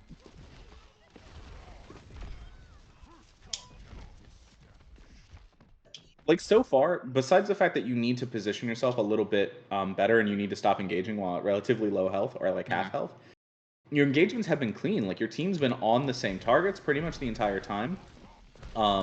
You need to wait for a reason to engage, right? Like you keep going in for no reason. You're just going in because everyone's there. At lower ranks, oftentimes that'll work. Like coordinated aggression is really hard to deal with. When I was coaching my Plat and Diamond team, I just put them on Brawl and told them to run at things together, and coordinated aggression wins fights.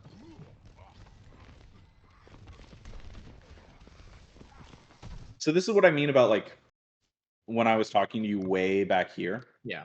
And I was like, just get up in their face and hold them. Yes, you're a dive composition, but you don't have to let the enemy take space for free. You can just leave this if you take too much damage, let them all push out, and then jump their back line. Yeah. Oh, Pulse Bomb stuck to Monkey, and Monkey hit him. Or it was the Nano. Oh my god, we're throwing a blade in there. Oh, they traded, though? DPS and support for our DPS and support? It's an even trade. Oh, but we got the blade. The Weeb Stick is out. Weeb Stick is out in force. Oh, monkey, you poor bastard. Use your melee more often. It is more burst damage. Yeah.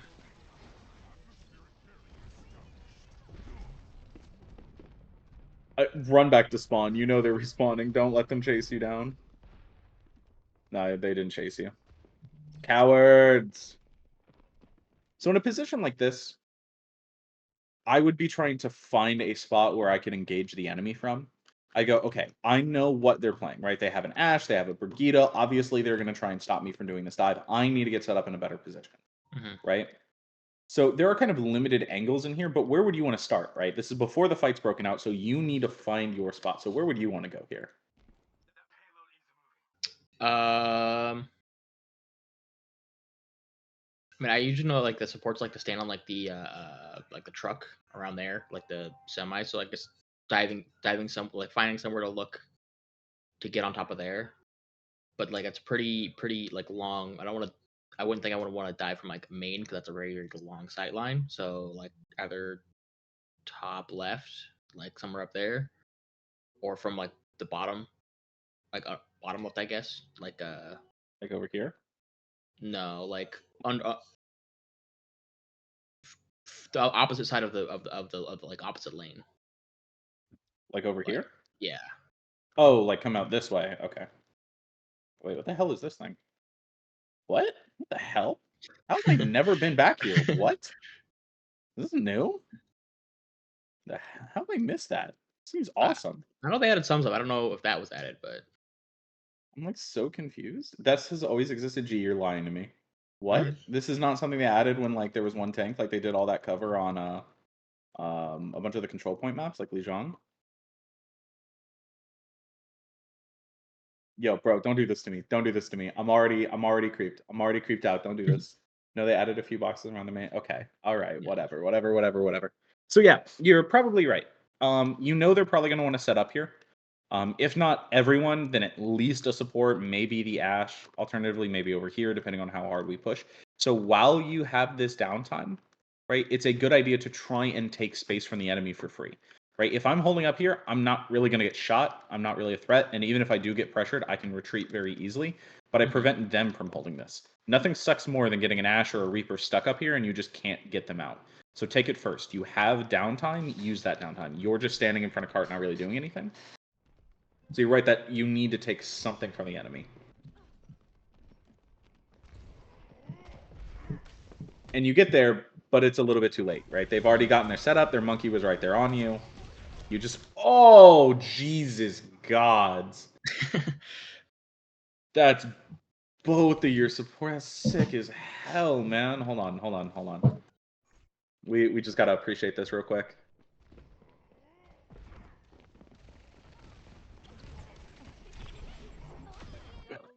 That's filthy as shit. Holy crap, dude. Damn. Yeah, good. Yeah, we're out. We're gonna get out.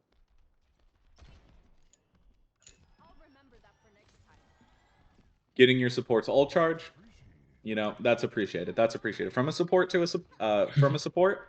That's appreciated.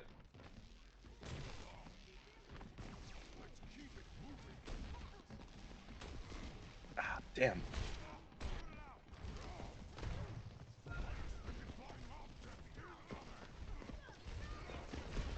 So again, this is like just low ground engagements, right? We're not really thinking. Right? We just chase immediately on the low ground on a thing we can't really follow. Where do we go now? We are completely surrounded. We haven't really dealt with any particular threat. We pushed the Ashe out. That's good. Right? But this overcommit to the chase. Right? Notice where their supports are. Right? What's the goal? What do we want to do? Right? We probably want to dislodge them as best we can. So pushing this Ashe out is great, but we should just hold this territory so we don't get immediately killed. This full drop to try and chase. I mean, we get the kill, but they've still got supports up there. See? Can't dislodge them. Yep. So this is more a matter of not necessarily like knowing how you want to... Let me go back a little bit. Obviously, you don't have pre-fight, right? Like, you don't have the time to set up here, right? You have to try and engage a little bit, not harder, but you're not going to have the time to position yourself perfectly every single time. So you need to take it in phases, right? I'm going to jump here and I'm going to force this person out because I know if I chase, if I don't get this kill, I'm not going to have it, right? You see this person up here and you immediately go after. You don't really have anyone there with you. Your Genji actually goes in way later. I'm not sure where your Genji was this time. Was he waiting with you? Oh, I guess he just saw it. Oh, lost. Oh, okay. We're just going to not look at that real quick. So should I just waited longer, or should I like try to force the monkey so he can dive my back line, or No, not a matter of waiting longer. You jumped up here and you pushed them out, but you chased. You hard chased into something that you into a bad position, and you hadn't actually accomplished your goal.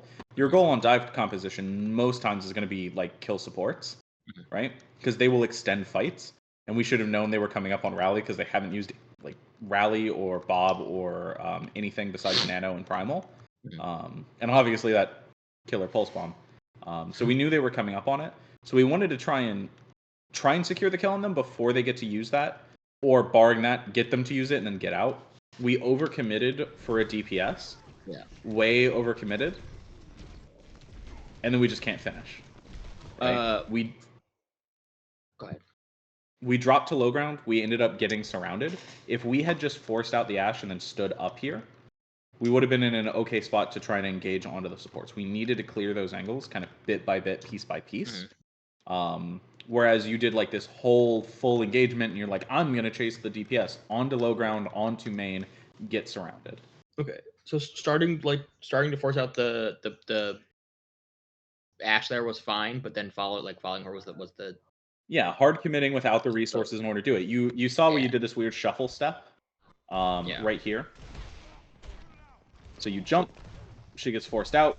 She obviously leaves because she has cooldowns. You drop here, and then you're like shuffling right here, waiting for your cooldown. I can feel you smashing shift, in order to jump here. You could have just walked, right? Like you could have walked there. Yeah. I think the jump was a bit committed. But on top of that, right? Like, why are we so concerned with chasing out this Ashe, right? It's the supports that we really want to deal with. The Ashe was on low ground. She wasn't really a threat to anyone. Okay, but she was low health. It'd be so cool if she died. Yeah, it would be really cool if she died. I have to agree with that. That is important. All right, does our Tracer friend win the 1v1? Tracer friend doesn't even go for it. Ooh, Reinhardt. One real quick question on like the Ashe. So, like after I force out that Ashe there, like I don't commit to chasing her. Like, how do I stay safe? Like, where I do I drop or do I like that area where I was? Well, you are very, safe. very like I feel still feels very open right there. So it is open, but it's only open sightlines to the Ashe, who is now on low ground and you're on high ground. And you can still get back to your team if you so choose, right? And so they're on your team. You probably would have chosen to retreat, but this is a perfectly safe position. I forced them out. I'm relatively safe. My supports can still see me. I have an LOS on the Ana. If she's shooting me, she's not healing. She's probably going to be busy healing. Like, I was perfectly safe there. If I was Genji, I probably wouldn't have engaged onto that Ashe either. She got out at reasonably high health. I probably just would have waited on you and gone to attack these supports and try to confirm that kill that way. And it's all almost completely irrelevant because they put a dive onto your backline and killed them first. But, like, they got your supports, right? We go back here. We see your engagement. Their monkey's pre-positioned on the high ground. Yeah. Decides that his team can handle that. Pushes your supports. They have an anti that comes in from a mile away and catches. Yeah, it's a great Your anti supports there. go down. Right? And so that's the value of the supports, right?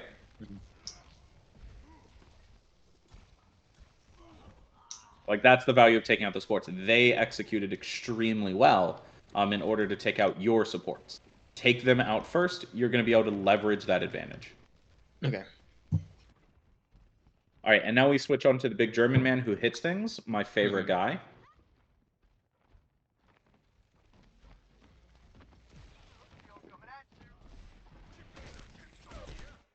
So I don't really like Brawl going through here, specifically because they're all going to stand on high ground and it's a little hard to close to them.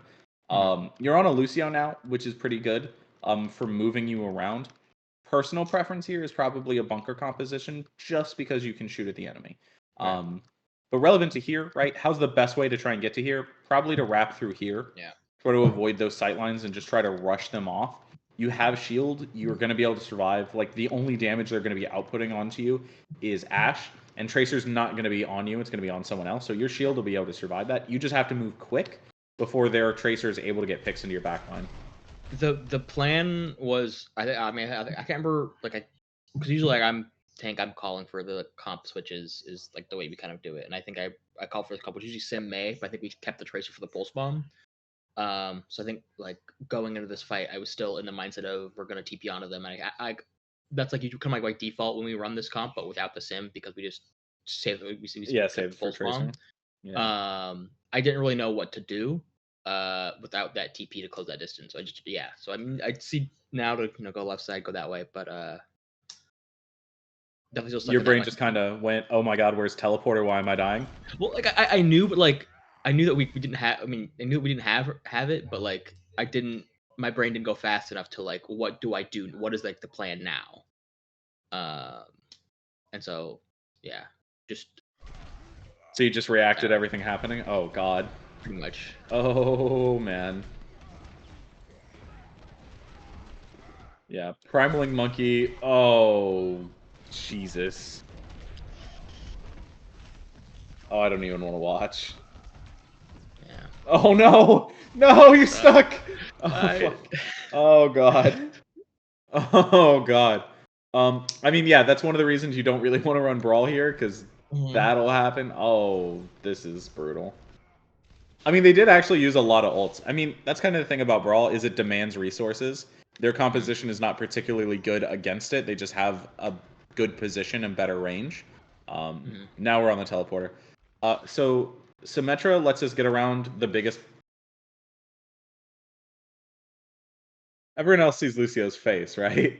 And his weird-ass hands.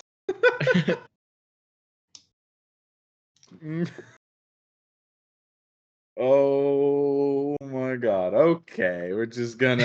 We're just gonna look at that. So Symmetra lets teams get around the biggest issue that they often have with Brawl, which is like, how do we rotate efficiently? What's our pathing? And just lets us hit. Oh my god, you do actually have Glibib? Glabob? Griblib on all your things. Yeah, I do. Oh He's my little god, buddy. He's right. my little guy. He's hanging out with me. I mean, he's at least... I mean, he looks like a weird scorpion thing. At least he's cuter here than all wiggly wombly on Tesla Cannon. That's oh, good rotation. What? Jump scare. Double take. Good rotation. Take the high ground. How did we... I mean, I understand why we missed the Tracer, but like, damn, that's so ballsy to just hide right here. What a legend. Brother Evasion is a wiggly hater. I resemble that comment. Thank you. That is... And not fight. Jesus. That's crazy. Go to my team for all like backing away though. And a 4-man anti. Holy crap. I mean, it wasn't bad, but y'all just got smoked. Yeah. I don't really have any... Bye, Lucio.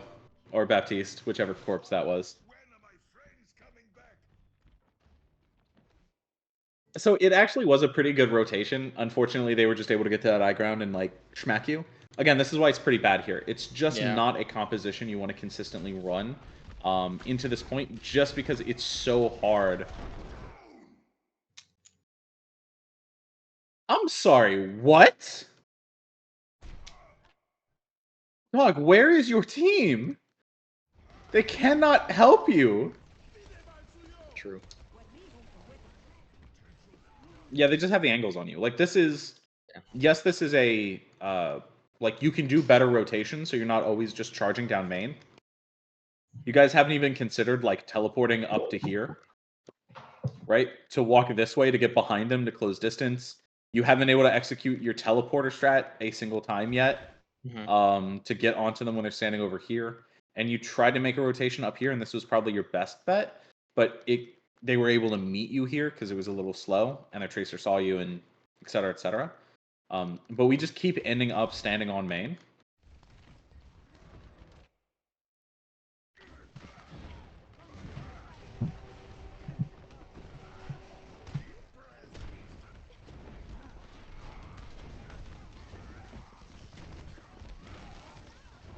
I mean, this is the most lost in the sauce thing I think I've seen in a while. Like, you are just looking for something to do.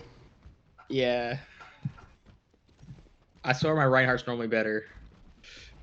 It's Just- okay, man. Things happen. This is, like I said, it's a Just weird. bad, not a bad comp, but it's a bad comp to be playing into this point. Oh, a little bit of overextended there.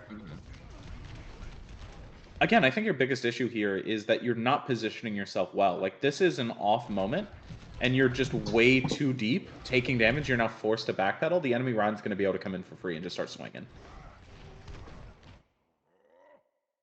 Damn. Damn, Exfil. Damn. It be your own people sometimes. Well, I mean, we did kill one of their DPS, and they're not paying any attention. I mean, you can't even chase anything. This is just... Oh, the slow...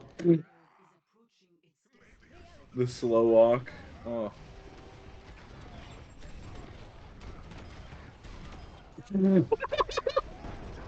Oh, you got the Tracer! Let's go!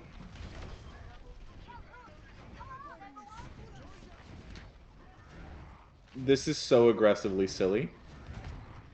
This is so silly. This is Silly Goose Productions right here. I mean, we got it done, right? Brawl is a composition that has value in the neutral game, so even though we were down on ults, we got it. And their composition was this weird mix of Brawl / Sniper with the Ashe there. If they just full committed to a poke, they would have had it. Or if they full committed to a dive, they could have pressured your backline more efficiently. But they did neither.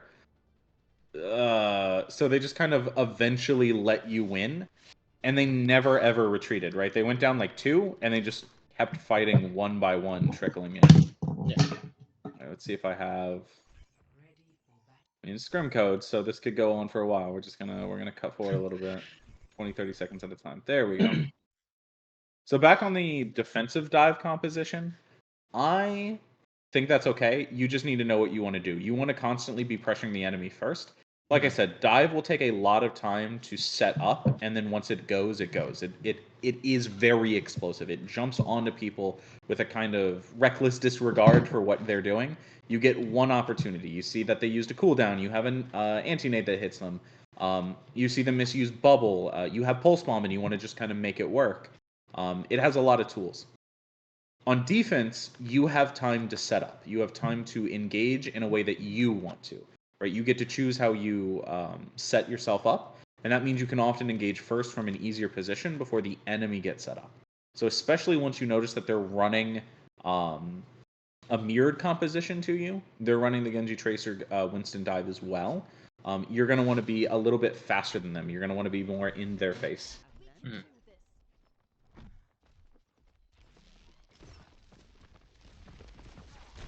Low ground probably isn't where you want to be. Just setting up on a high ground means you can leave if you want to, but you can't retake it.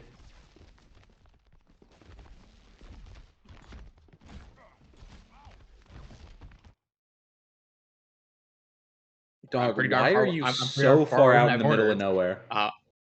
Like, what are you doing out here, dog? There's a whole corner right here. Do you just not like corners? Apparently. Yeah, all my homies hate corners. Okay. All right. Good jump. We went first. Unfortunately, the enemy was able to set up on high ground, and you went in without anyone there to back you up.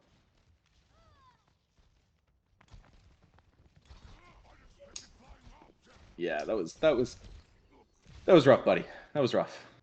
I mean, our Tracer was able to get there, but we were on different targets, right? Tracer's on Brigitte, you're on Ana, so we weren't coordinating properly. You get slept.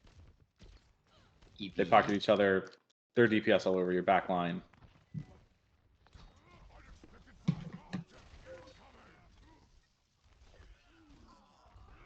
Ugh.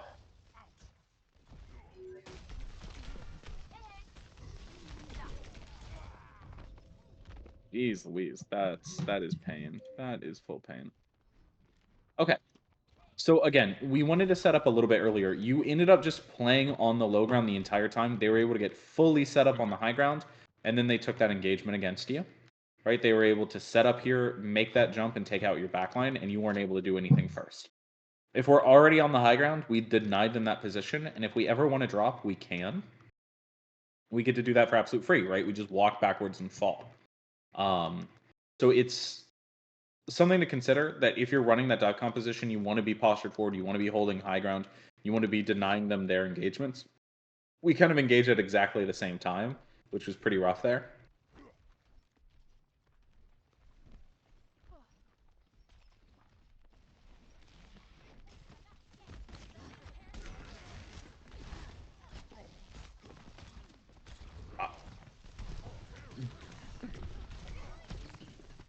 Okay. I mean, I appreciate the willingness to just run through hellfire to pressure the enemy team.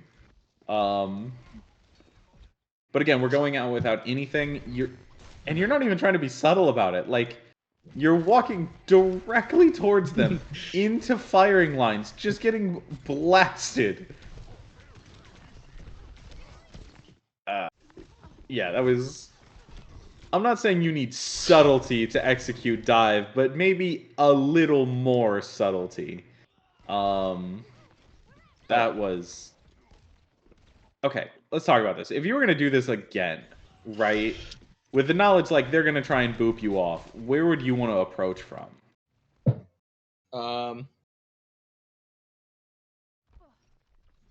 Still like on top of the gas station, but just like set up there first. What do you mean setup? Like take that space first, and then go for the dive, like on top of there. There you go. Clear them out of here, right? Set up and go. Yeah.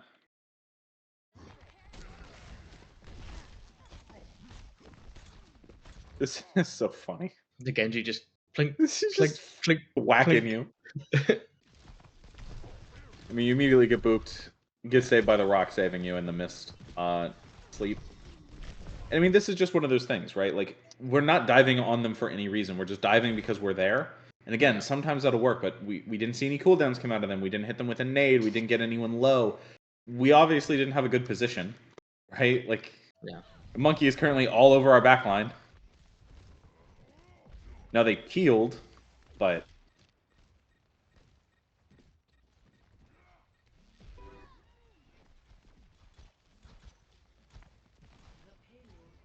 so eventually they just get there. So I like holding high ground here, specifically because you can bounce between low ground and high ground here when you're playing Winston. Overwatch 1, you used to see a lot of divas do this, where divas would hop down and then go back up, and they trade off with their other tank. Sometimes you saw Winston diva do this if you were defensive diving, and just touching up and down so the enemy could never get to you, and you just played hopscotch like that, so the enemy could never touch you. Again, this is a position where we want to be setting up. Like, get your team together, get ready for an engagement. We already have control of the high ground. Don't peek too early, and just make it work. Like, this Winston's way ahead of his team. He's fucked up, right? Like, we can definitely get him. I guess maybe we can't. Where is your team? Oh, they staggered out. That was late. Okay, never mind. We could not get them. Again, find a position where we can get set up from and execute on our dive. Find a target, hit them for a reason. Again, we jumped on them for nothing, but we had Pulse Bomb, and we were going to make it work. We get one with it. Good trade. And then you peel backwards to get your sports.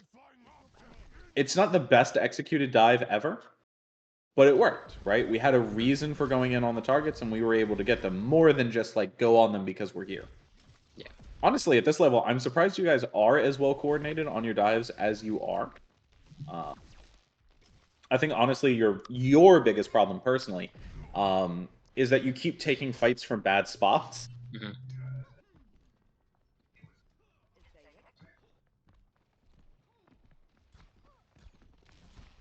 So when I said lock them up over here, That was purely an offensive thing, right? We had a Yeah. reason to keep them locked up here because we were moving cart. Over here, don't even worry about it. Like, just let them through. Engage on the back line. We don't need to stop them from, like, walking out of that door because we're trying to hold a spot. All right, I've seen nade come out. I think it was theirs. Yeah, it was theirs, not ours. So now I'd be going. Right? Better execution. They've used a cooldown. We're still going to die here. It's a weird place to Nano Blade, but okay. Bye-bye. Oh my god, get her. Nice. So yeah, a well-executed dive. I mean, not the best executed dive ever, obviously. I we see saw no problem cooldown with it. come It was out. completely perfect. We saw nade come out. We saw a target. We jumped on it. We tried to be on the same target. Now, that didn't work, but life happens.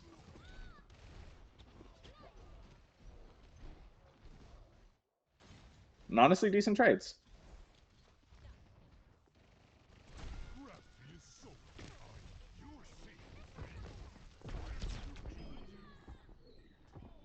We EP. Everyone EP out here. Oh, you're poor Genji. Oh my god, don't die. Oh my god, don't die. Don't die. Don't die. Don't die. You have a bubble. Use your bubble. Use your bubble. Use your bubble. Is it worth dropping bubble when it's just like when I only see the monkey on me? I thought the Ana was shooting you too. Who was hitting you here? Maybe she. I thought. Yeah, maybe she was. the I Ana's just still didn't alive see it. shooting you. You haven't gotten around corner. Gotcha. Genji's chasing you too. That's what I saw and I was scared of. Okay. It's also protection for your team. Your team sees bubble and they can use Yeah. it. Probably not the best thing. I probably am panicking. And if I had a coach go after me, they'd probably say that the bubble usage there was wrong. But, ooh, good counter dive. I mean, you fell, but good counter dive. Yeah, just a little overextended there and punished for it. It happens. It's not a huge deal. And again, not necessarily, well, I mean, a little your fault for overextending, but... Follow my lip. I don't know what you mean. My team should have extended with me. It's never my fault. You know, why don't they have a 5-second jump too? Exactly.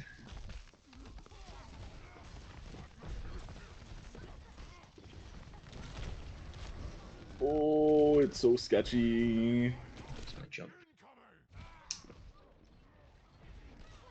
I mean, we're gonna try to make it work, but again, poorly executed on the dive engagement here. Specifically because ain't no one here.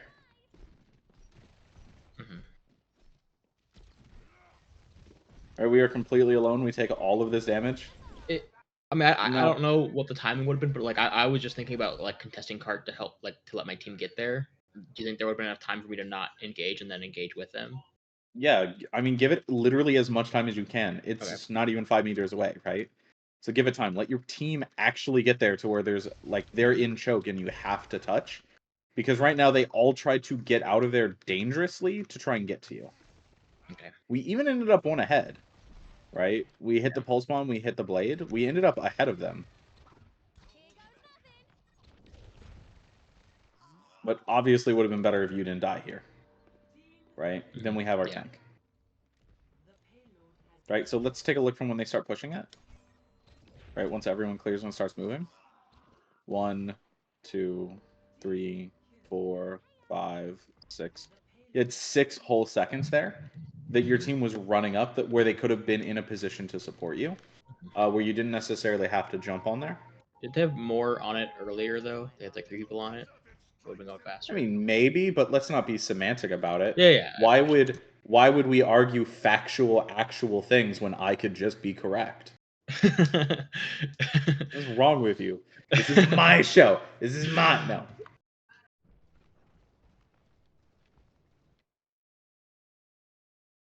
You go. I mean, okay. Again, I don't like brawl composition here. Is this just because it's what we're comfortable on? I had the misconception that brawl was good here or like decent. It's better on defense than attack. I will certainly give you that. And so like I was thinking like third point Dorado, like that type of thing where it's that's my understanding is dive good first 2 and then brawl's better on third point. It's better on third point, but it's not great, and that's mostly because it's a U shape, right? This is a long ass corridor with high ground everywhere. Yeah. Well, if you put it that way, then I'm wrong. But if you ignore all the things that are correct, then yeah, exactly. No, if you ignore the part where I'm wrong, I'm right. So I've been there. Bro, you and the floor just have a relationship going that I just don't understand. You know what? Good disengagement, actually good disengagement. But again, like your team just can't get anywhere. Yeah. Why are they on Doomfist? What the hell? Well, probably better at disrupting your you and your Symmetra specifically. Dude, they're just tearing your team apart. That was rough to watch. I mean, you can see, right, that when you're playing on this Reinhardt, right, where you only have your shield and your ability to run at them, if they play in a place you can't run to them at, you don't do anything, right? So if you had a chance, right, to redo this and you got to go, okay, well, what would I pick here? And even if you can't change your entire team, you can change, yourself. What would you prefer to play here?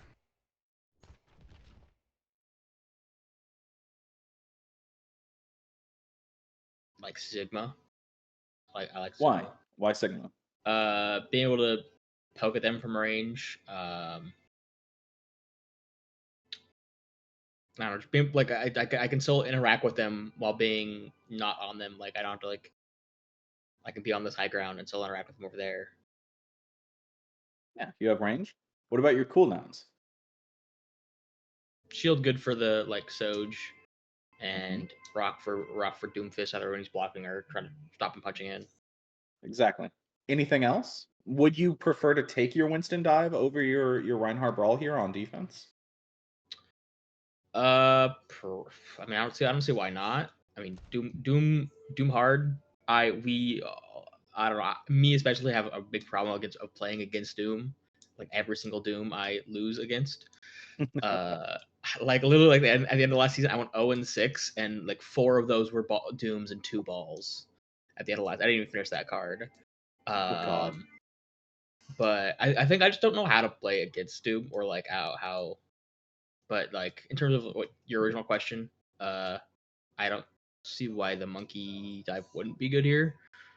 But if it's just I switch monkey, then probably not because no one can really follow up. But yeah, your team has made the full swaps, but yeah, I'm the one that called the swap though. Yeah, so, called the swaps. If I stay on monkey, they're Yeah, they stay on it. I think the dive would have been a little bit better here for the same reasons that you're saying, right? Like I've got the high ground, I've got control, I can get on them. Doomfist is a bully, but if we can get around him.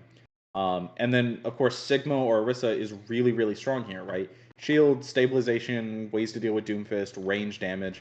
You get to abuse the high ground. Like this composition does not get to use its high ground very well. And obviously we want to use our high ground very well. Right? Like we just fall. A little embarrassing, but it happens. Yeah. Alright, 2 times speed to the death. Who said I died here? Me.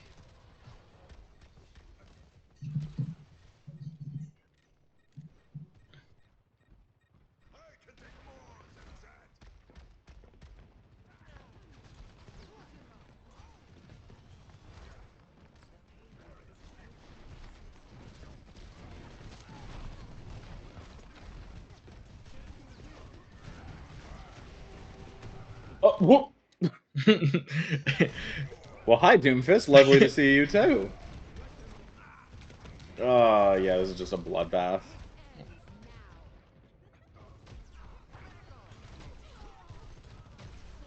I mean, yeah, you're just playing a hero that can't get onto any of the targets that are playing really far away from you.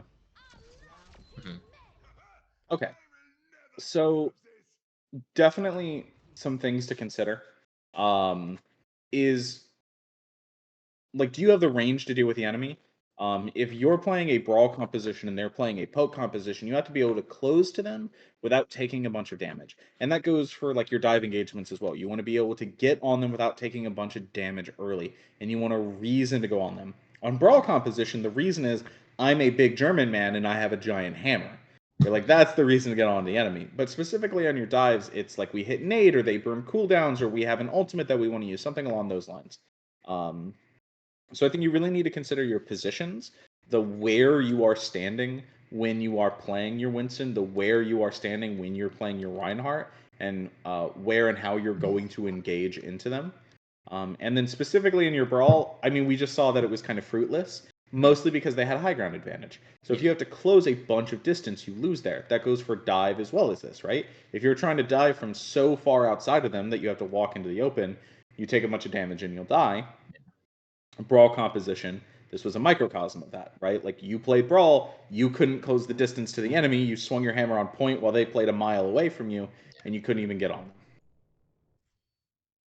Okay, so good VOD. What I want you to go forward and I want you to focus on, especially on your jumps, I want you to play off of high ground more, especially on your dives. You are doing a lot of engaging from low ground.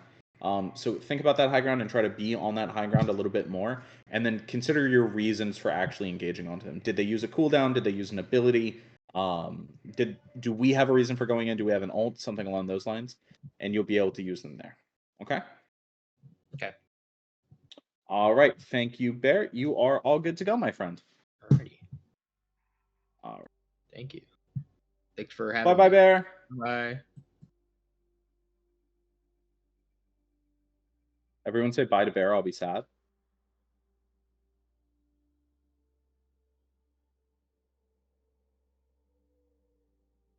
All right. Now we need to grab. Where is my friend?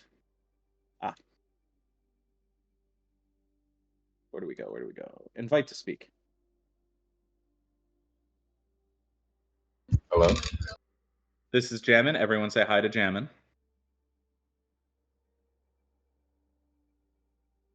Wow. No one in chat saying hi to Jammin. Big sad. See? All right. Meilu's cool. Meilu's cool. Okay. So this is going to be our Grand Master VOD. Right? This is going to be remind me again, Jammin, where are you? Are you GM1 right now? No, I'm washed. I mean, I'm Washed. scrimming GM1, but I'm like GM4. GM4. Okay. But I'm on. Washed player. No. The ranked, not ranked, just bad. I mean, rank is bad. My man is actually just camping his rank, is all I know. Yes, sir. All right, let's see. Control C. All right, let's go ahead and get this in. Import. Control V. This team that we played was really, really good. All right, so is there something that you really? I mean, obviously, I just said, "Hey, can you play here?" But is there something that you, or hey, can I VOD you today? But is there something you specifically want to go over in this? Something that you felt like you needed to learn? Something you feel like you could have done better? I think I can't necessarily think of examples in here, but overall, I want to work on ult tracking, but like just stuff with comms. Honestly, that's what I want to work on. Gotcha.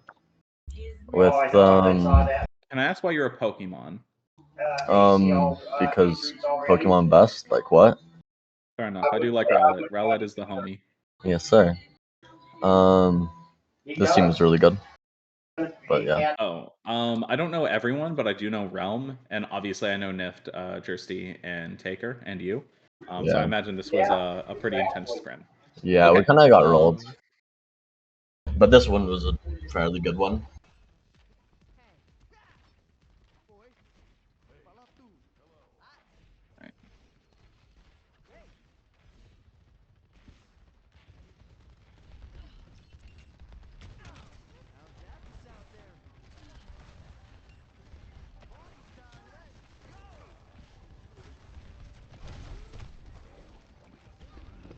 Oh, wait. Oh no.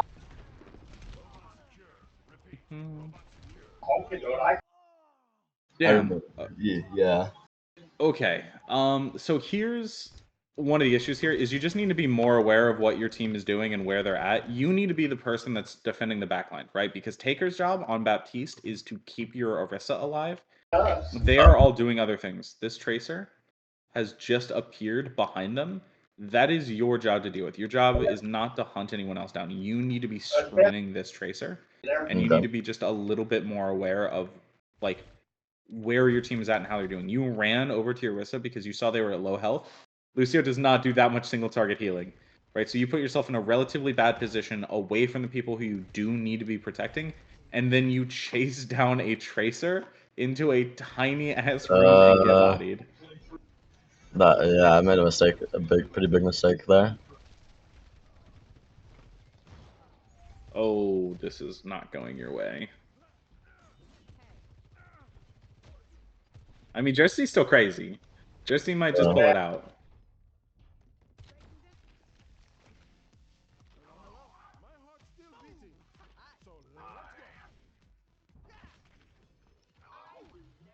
Make sure everyone's moving. Okay, good. So remember that we're playing a much slower composition than the enemy. Yeah.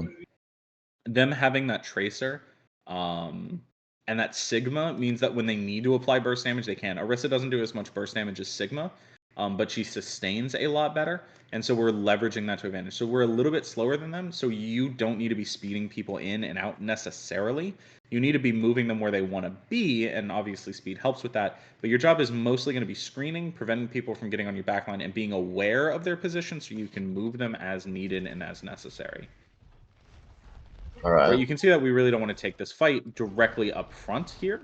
We need to get our DPS somewhere, and so crossing over to this high ground, as they have, what we want to be doing. So that was very good.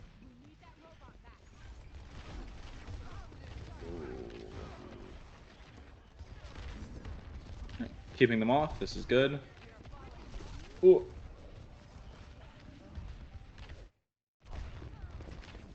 I would be careful about overcommitting to this pressure here. Okay. Just rotate back to your tank.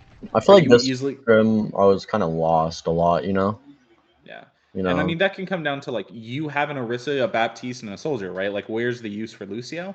Especially playing into a mirror composition like this, it might have been better to go onto another hero that would have had a little bit more impact in the neutral. I wouldn't play, like, Zenyatta or anything, and if you want a defensive ultimate, she's really good for this, but something like Kiriko, in order to have more damage output and more range, or Illari to have a larger amount of healing that's coming out.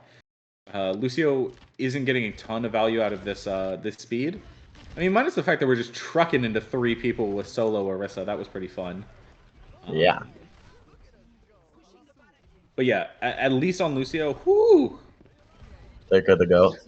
Yeah, you want to be doing stuff like this, right? You want to be screening your team and protecting them from this tracer. You're a little too busy trying to kill what's directly in front of you and not really supporting your team, right? You're just a DPS that's really mobile.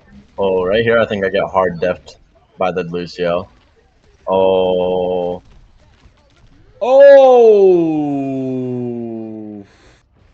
Okay, so you definitely use beat there to try and sustain yourself, not to help any of your team.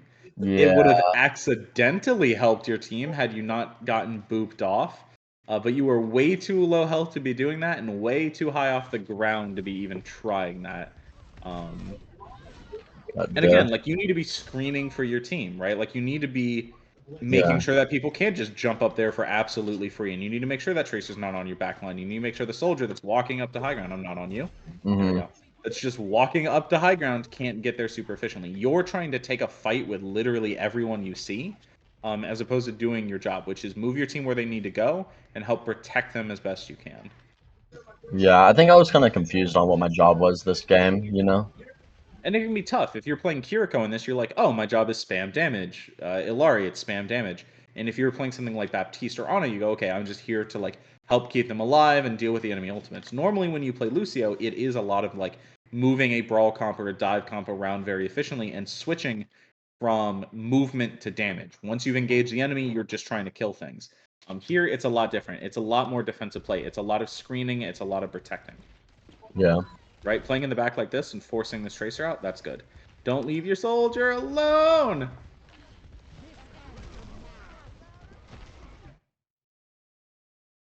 Oh my god, Taker just eats one.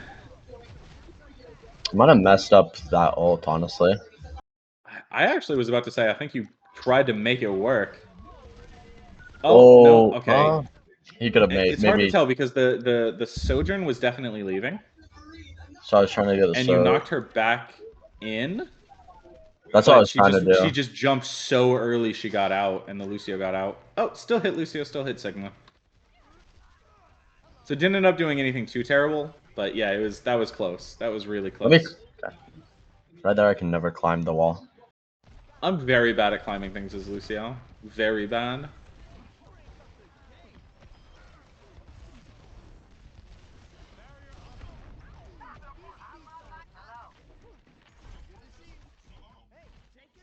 Lucio's just stealing a little bit of extra progress there. So we don't really have that many ults coming up, so I'd be talking about what ults we have and what ults they have. We should have seen everything come out, right? We saw their Gravitic Flux last fight. We saw their Window last fight. We just saw Rail. And we know that Taker died basically as soon as he popped his Window. Obviously, you can just look and see what we have. So we go, okay, we have Soldier and we have Sojourn. So how do we make this work? What do they have? How are we dealing with it? And then you might want to move your teammates into position, right? You know, okay, Jersey, I'm popping ult first, right? I'm going to use OC, I'm going to go in. You might want to be around them and escort them in, right? Help them move. If Nift goes, no, I will ult first. I will make them use their defensive abilities, and then Jersey, you can finish them off. You might want to move Nift around so that his soldier sides gets more value, right? So you might want to not necessarily camp them, but play with them, around them, and be ready for them to use your ult so you can assist them with more than just beat. Yeah. Oh, where did they all come from?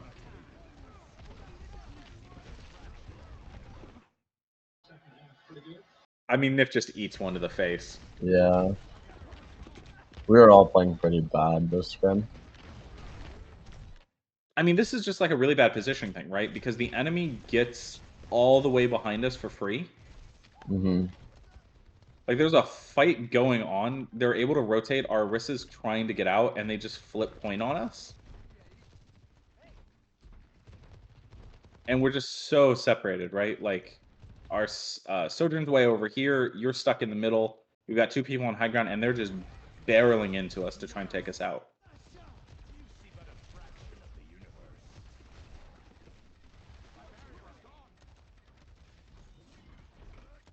I mean, it's even trades for the most part, but we just can't quite get there. And I don't know if necessarily that's your fault. I mean, you definitely need to be moving your team around, right? You just sat on healing while your soldier was popping sights, as opposed to actually moving him, and you're like looking for the engagements, you're looking for the fights, you're trying to make things happen. But like that is not your job right now. I definitely think we should be off of the Lucio right now, and we need to be on something like Kiriko. So your job is more self-explanatory. You have a little bit more protection, and you have that damage output that we need. If you're going to fight, if you're going to try and kill things, be aggressive. Play aggressively.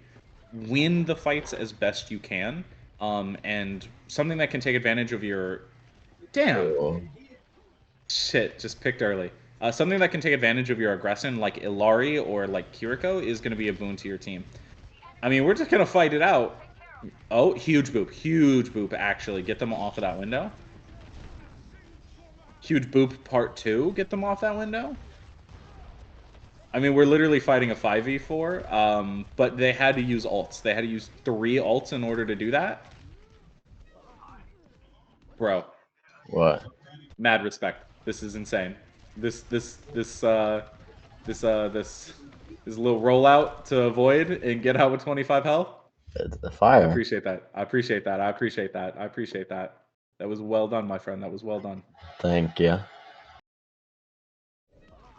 All mechanics, no brain.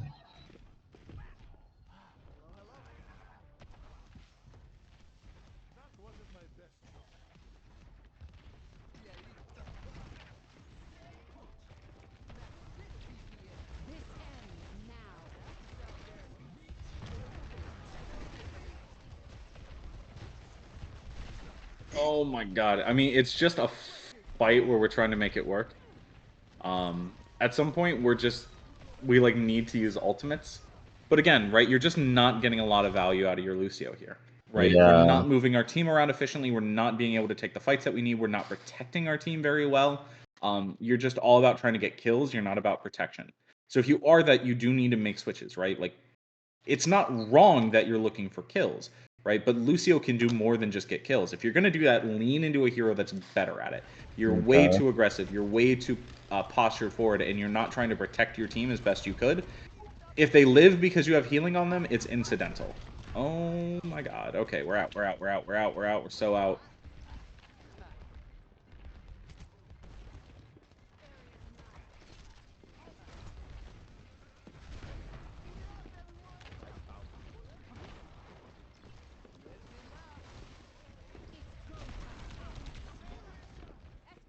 See, this is actually what I want you to be doing, right? Like, you're on this Tracer and you're protecting your team who's up here.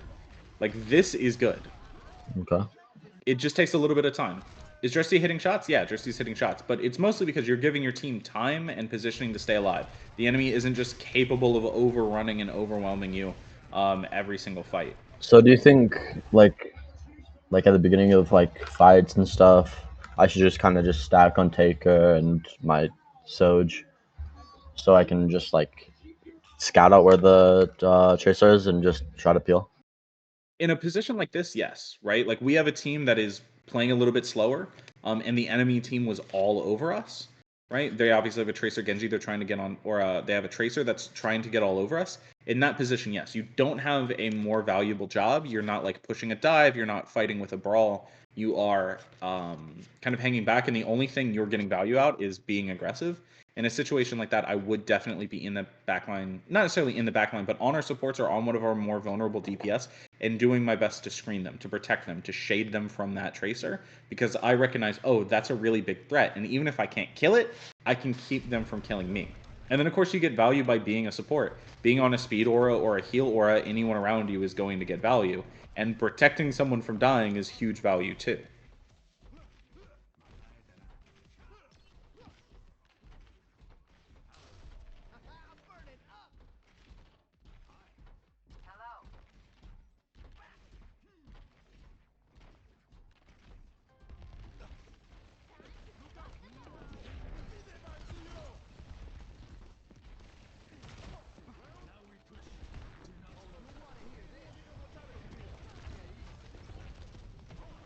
So again, this is pretty good, right? We just camp Taker and we save him. We're looking to take a fight? Yeah, what are we doing, Shaman? We're down. So I don't you know. leave? You Yeah. leave the wrong way? Yeah. Okay. I won't next time.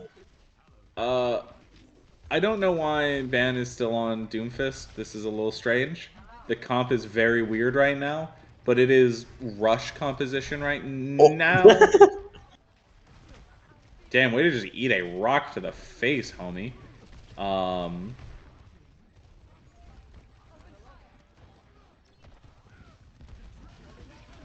Again, super aggressive. We're not, like, really protecting anyone. No one got stuck in his flux. What are we doing? Again, look for all these kills that you are... Hi, Doomfist! Hi. Just let him go by real quick. Look at all these kills we're hunting and how it's not really effectively saving our team. We're just not doing enough damage to be relevant. We're not solo hunting anyone down. Okay. Right? It's just... It's not enough, especially on this Lucio. So again, I think Lucio is kind of the problem here. It needs to be adjusted a little bit. And if you want to do this, you need to play it in a slightly different way. Okay. What's that here? Oh. This is so rough.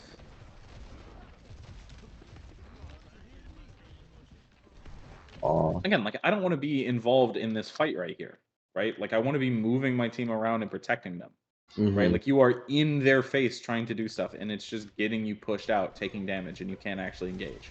All right. And then when your team does engage, you're out. Right? So we're really off tempo with most of our team.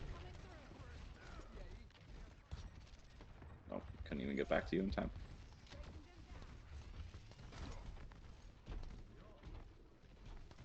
So, like, what heroes are in your toolkit that you would be able to play in a situation like this? Like, if you wanted to play that DPS-y, what do you have that can do that? Ilaria and Brig. You'd be able to play both of those? Yeah, either one. Well, I think Brig would play more defensively. I don't think she would play that aggressively, right? She'd just kind of camp the same way Lucio would camp. Yeah, but I think it would define my job more. It definitely would. And I think that's kind of your problem right now, is you don't quite know what you want to do. Just like you said at the onset, right? You're feeling a little bit lost. So it is becoming a little bit difficult in order to pressure the targets in the way that you want to pressure them. You're stuck in this kind of limbo where I want to be aggressive, but I want to be defensive, but my team's attacking, but they're being killed, right? So you're constantly flip-flopping between each of them, and you don't quite have it sorted.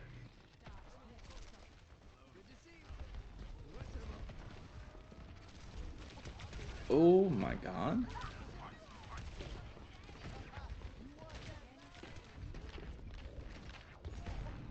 I got more codes if you need. Yeah, I was going to look at the second code that you sent me as well. Yeah. So pushes always go very fast. So that was fun. Let's go take a look at that other code that you sent me. This one. No, that one is just a hard stomp. That was a hard stomp? All right. Send me another code. If you didn't think that one was super good, then I'll be happy to take another code. Let me look. Oh, I get everybody to yell at me now. This King Zero one is pretty good. I just played with Square. Let's see, history, replays. EZ3FS7. Yep.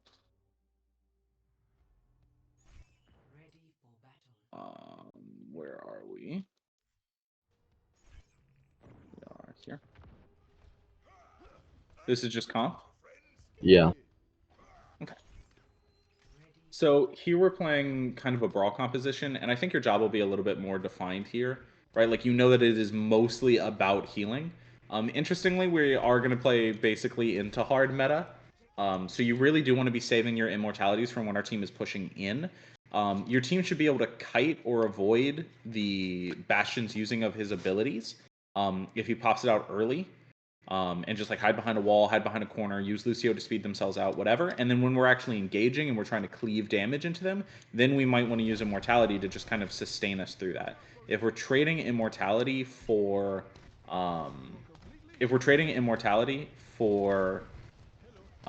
just like space, just trading it for their Bastion ultimate, we're going to be on, oh, the losing end of that. Damn, dude. I was pausing a Apply stream, bro. It happens. You were walking a little weird, so it's cool. I think be a little bit more aware of the enemy while crossing. There we go.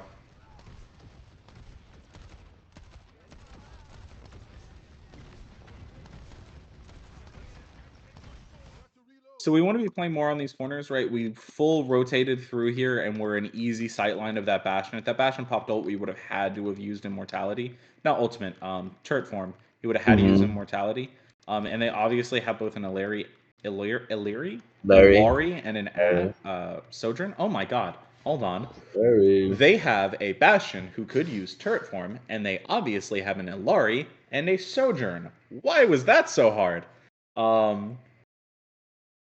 And we're just like full rotating in front of the enemy. We want to be a little bit more careful than that. Okay.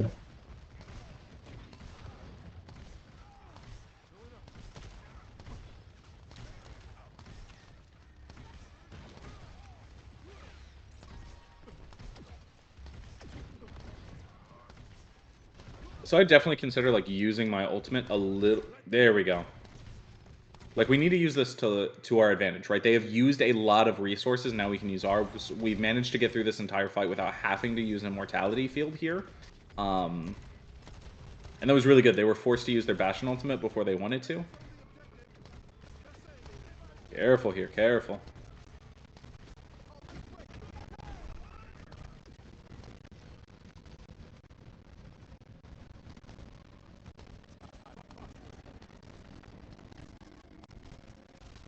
So it's a little bit easier now to understand what your job is, right? Like, you know that you need to play a little bit further back and that you need to be playing mostly for healing, and you're threading in your damage where and when you can find it. So Baptiste definitely suits you. Now Lucio, obviously, if you were playing Lucio here instead of Icor or whoever that is, we'd be going over the same thing, right? Like you'd be moving your team, and when you're being aggressive, that's good because your team wants to be aggressive. You don't need to flip-flop quite as much. Yeah. Just a note for everyone who's still here, Bastion ulting at the beginning of a fight is terrible because everyone has ways to deal with it. Use it mid-fight to catch people on their rotations. Ooh, poor square. Or square.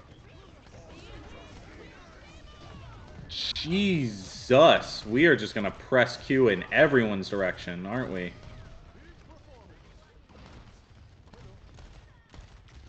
I mean, they just pressed Q harder, I guess. Yes, sir.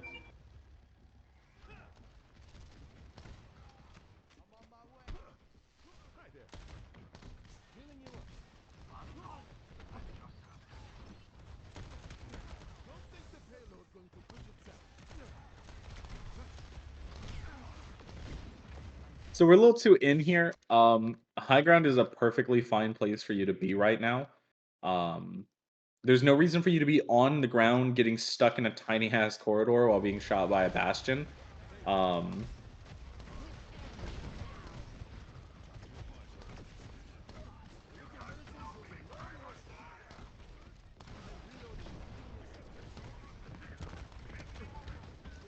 Oh. Yeah, so again, this is the problem, right? Is like we're fully engaged here. We're moving way up. We're trying to brawl out with our Reinhardt. We can't brawl out with our Reinhardt, right? Like we just don't have that ability. Yeah. And so we like throw this immortality field to try and keep him alive, but for what reason? He's so far deep. He's completely surrounded. That's going to break and he's going to die, right? We don't get any value out of using immortality field that way.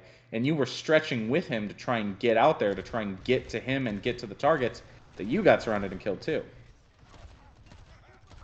I mean, I love how aggressive he is, don't get me wrong. Most Reinhardts play like absolute cowards, but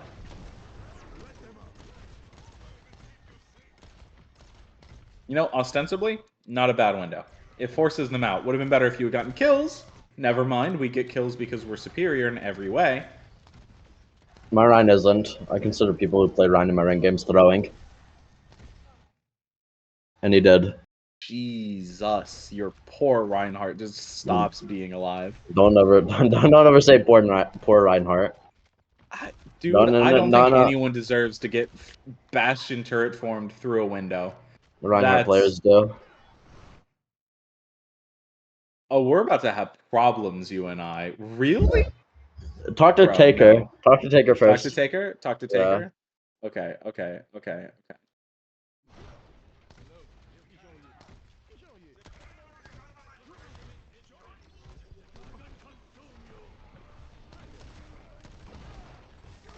I think Reinhardt is good in the perfect comp, but other than that, he's ass. I think he works on maps where he works, right? Like the extra cleave that he gets means against Bastion compositions or with Bastion on attack, he can get a lot of value. We can use Bastion in order to suppress the enemy, and he gets a lot of cleave because a lot of those heroes want to play tight to each other, want to play close to each other. I think he's better than like Junker Queen at doing stuff like that, at playing in that brawl style. Then again, most tanks are like just bad right now, so. Tank is in a pretty bad position. Again, you're a little too close. You keep wanting to get engaged in this fight like you are playing Lucio, like you can just exist in the brawl with your team and you're fine. Like there's no reason you need to be this close, right? You can back around the next corner and you'll be fine. Oh, you're poor Lucio. He took Lucio from me. All my homies hate Lucio. I can hard agree to that. All my homies hard hate Ryan.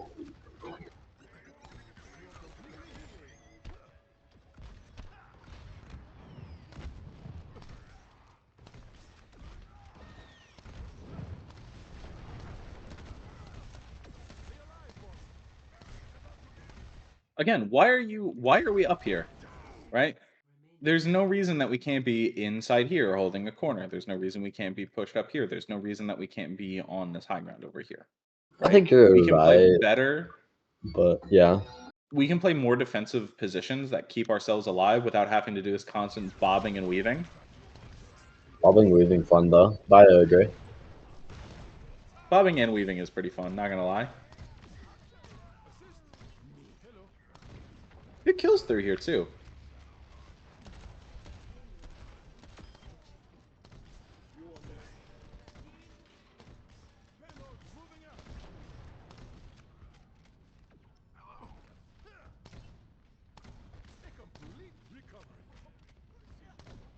Good job, Hanzo. You hit a shot. Very proud of you. Allegedly. Allegedly hitting shots. You never know if it's real or not. Yo, there do be hackers. There do be hackers. You know? All right. Your team is not moving cart anymore. Where do you want to be right now? Where my soldier is. Over here on cart? Or over here on crates? Yeah, a little bit. Maybe a little bit back. I don't want to play the height because they have like shooter comp, basically. Yep. So, yeah. I still don't understand why they're playing height. High ground here is a little bit dangerous. I understand why our Hanzo is here. You just have to be a little bit aware of what they're doing in order to not have that happen. Jesus Christ. Like, yeah. But yeah, probably back here on crates, up here on these crates, so you have access to the mini, or forward on this corner, so you have a sight line here, so you can still deal some damage, but you can also support your tank. Standing right here in the middle of a fight, a little scary. And yeah, eventually we do get back.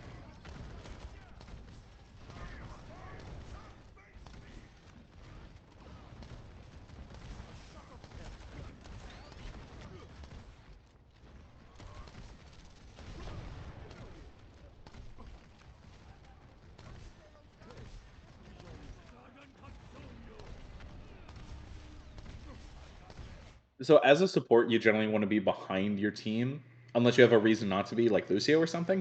But you're in front of all your DPS. If someone gets shot, it's gonna be you. Well, I'm gonna like that. I'm gonna take my complaints to square.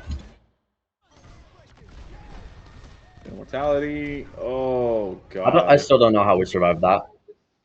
I mean, you had beat and immortality health to keep you alive. I don't think that should keep you up against 3 ults. It really shouldn't. But you know, we made it work. Yeah. Do we get it? Do we get it? No, we do not get it. Does Square hit shots? No, Square is trash. Square does not. No one saw that, I promise.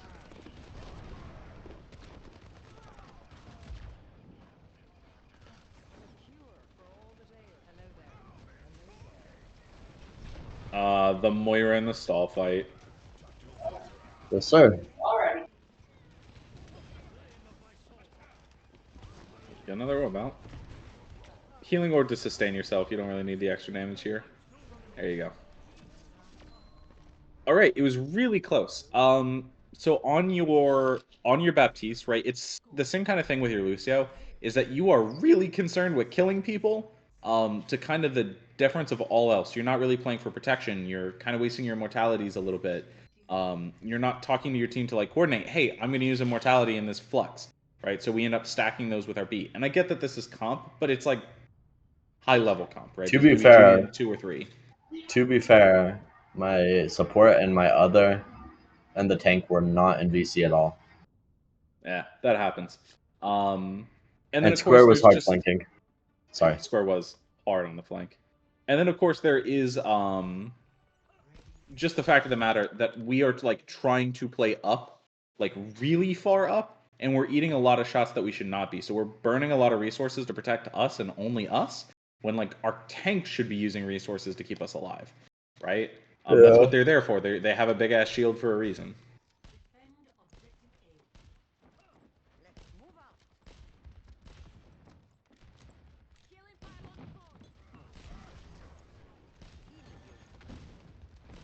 Decent nade attempt, but again, a miss on that. So sleeping Bastion out of his form is probably the most important thing that you can possibly do. Yeah. So pretty much always be looking for it, especially in this mirror. It's too much value for you to ignore. and no one's really going to be diving you, so you don't need it as your get out of jail free card. See, on Ana, you have the positioning down, right? Like, you play in a very safe way that keeps LOS to your team without going deep in the fight. Mm-hmm. It's like you have a Reinhardt and you just go, I walk forward. Yes, sir.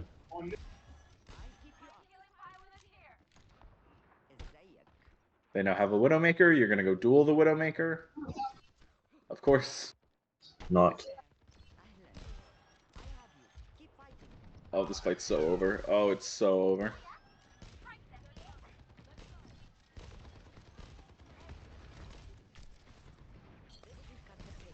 That hit, by the way. No, there's no way. That I was doesn't. thinking. No. I was thinking that hit. There's no way.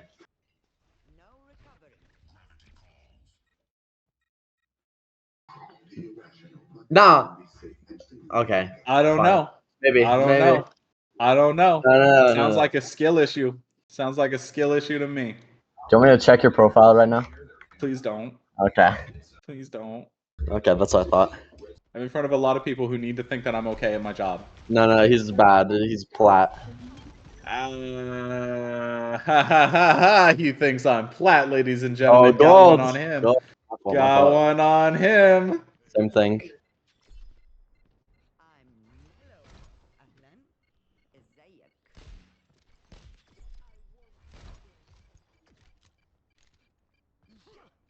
So again, from your on it was kind of a waste of an aid there. Oh no, I know what happens here.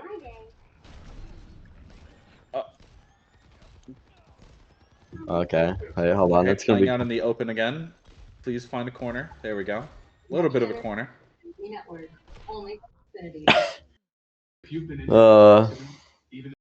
I knew it was happening, bro. Oh, this is so painful. Why weren't you just pushed up like 1 foot to actually be on the corner, dog? Because I wasn't paying attention. I got a Discord notification, and I thought I was in LOS. Bro, you were standing in the middle of the open against a Yeah, Widowmaker. I didn't think I was in LOS. You gotta trust. Huge value. Huge Yes, value. Square killed one, so Square got his. Square got his too. exactly.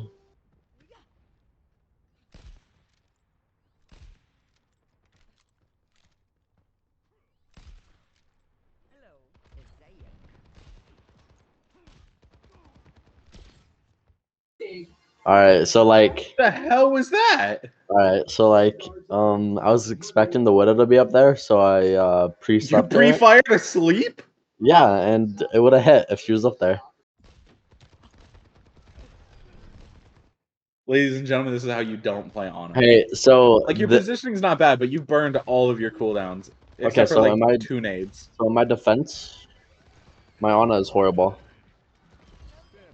Yeah, so you definitely need to work on, like, how to use your nade. Remember, it's an engagement tool, right? So, like, you see someone that you can get with it, throw it so that your Doomfist can go engage on it. And then try to use your sleep either to stop Bastion, they have stopped playing Bastion, or to stop people that are pressuring you, and don't use it from a billion miles away. Use it when they're actually on top of you. You're right. Like that. Yo, Chaos would be so sad right now. Chaos would have gotten that kill. That's what I'm saying. Yo, he's just a little EP. Chaos washed.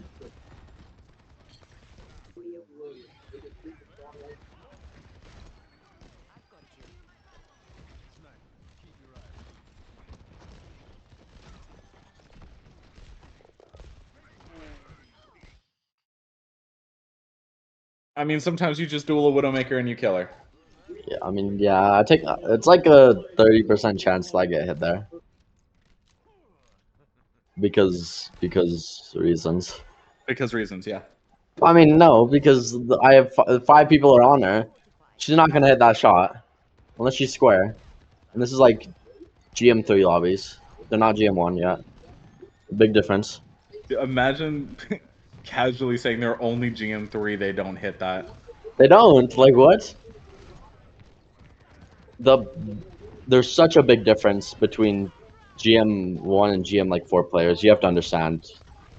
I mean, considering you've missed all your sleeps and antes this whole game, I'll believe it. Well, yeah, but my Ana's Again, you're ass. just like, you are hard. No, that has nothing to do with your Ana being bad. Like, you just don't understand how you want to use these cooldowns, right? Like, why are you throwing your nades here, right? Like, what is the value that you're getting out of them? You're right. Nothing. Well, no, you're obviously looking for something. What are you looking for when you're throwing these nades? Let's see where my Doomfist is at. I think he's respawning. So, I'm looking for my my soldier. I'm trusting Square. You're trying to deal damage. Like, that's all you're trying to do is you're just trying to hit people and put damage on target. And that's perfectly fine. There's nothing inherently wrong with trying to put damage on target, but you're using one of the best cooldowns in the entire game for a little bit of extra damage, the way like Cassidy would use his grenade or Soldier would use Helix rockets. Right? It's just a little extra. It's way better than that and worth a lot more. So the fact that you keep burning it this aggressively, it means that your team just isn't getting the value that they need out of you. You're hitting shots left, right, and center, and for the most part, you're playing from a good area. But like that, without anyone to follow up on it, isn't a good nade. Yeah. There we are. Like, you're not overly scoped in. You're doing quick scopes when you need to. You're not, Damn. You're not making it so that your field of view is so shallow that you can't really see any of the threats coming your way. You're usually dying last or not at all. But, like, you get value out of these nanos. Or not out of these nanos, out of these anti-nades and these sleeps. And you're missing almost all of them because you're just fishing for a little bit of extra damage as opposed to true value for your team.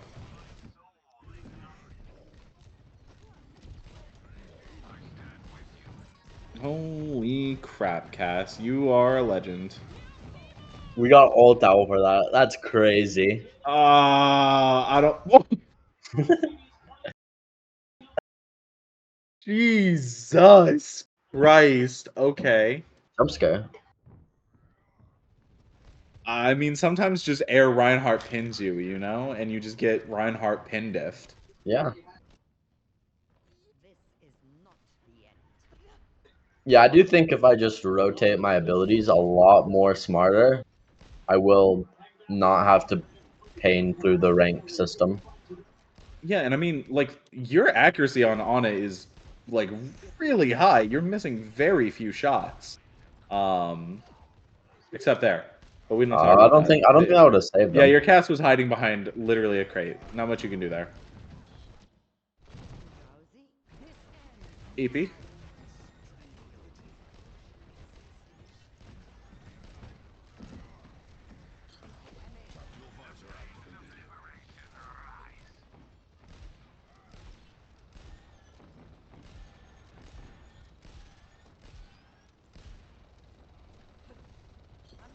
Like, you didn't do anything crazy there, but you hit one good sleep, and it was enough to almost fully shut down the enemy Reinhardt when he wanted to charge in. He missed. Yeah. Ooh. He's nanoed, and he gets 0 value because you hit him with a sleep, and your team is able to backstep 2 steps before he gets woken up. I wanted to hit Square with the nano. I'm not going to cap. Just to save him. 4 square. Oh my god, you guys capped with 0.3 seconds left. That's insane. You just realized? So you actually will... Yeah, I was not even looking. You will get overtime, and you'll have time on the clock if that happens. That's great. Assuming you don't full stop it. No, I'm not going to spoiler myself. I was going to check how long this match lasted. I'm not going to do it.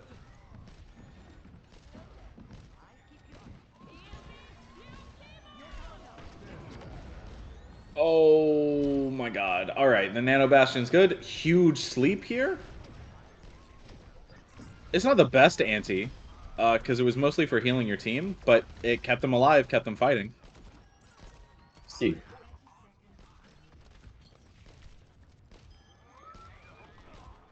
Kill credit. Jesus. This Mylan is insane. Yeah. You're about to get your head blown off if you're not careful. No, they're bad.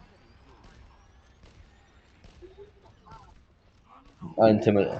Playing Bad against a nade. support intimidates them too much. Real. But I was playing smart angles. Oh, just barely able to get that out. Woo! Nice sleep. He didn't charge. I was so pissed. Yo, why would I 5 volley when I can just R1 spam? Or R2 spam? I'm playing console again. Oh no, do they get there? Do they get there? Please tell me they don't get there. They get there. Alright, you each got a minute. Okay, so you can kind of see the problems here, right? On Baptiste, it's I'm charging into the enemy, and on Ana, it's I'm blowing my cooldowns.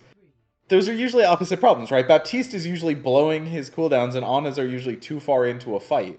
So it's a little odd that it's happening kind of on the reverse end of it.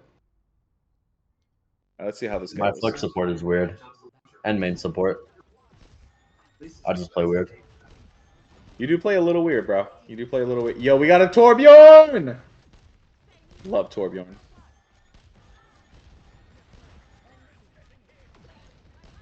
I mean, our team just kind of got taken into a terrible position, thrown directly into a shield that was up. In my defense, hold on. We don't want to fight here right now. Okay, at least we rotate in. You could have just primary fired. What was that? No aim. Can I hit shots? Fantastic sleep. Actually huge. Big, in fact, some would say. Bro, if we lose this...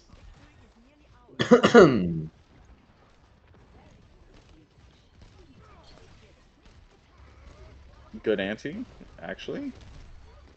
Find your sleep onto the Bastion.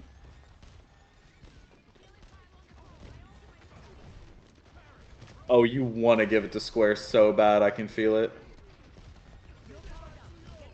I don't trust anybody else, really. All right, we managed to get through. I don't know if we're going to be able to win, but we definitely got through there. So again, just a little bit better at our managing of our cooldowns, right? Hit good nades, hit good sleeps, right? It wasn't that crazy.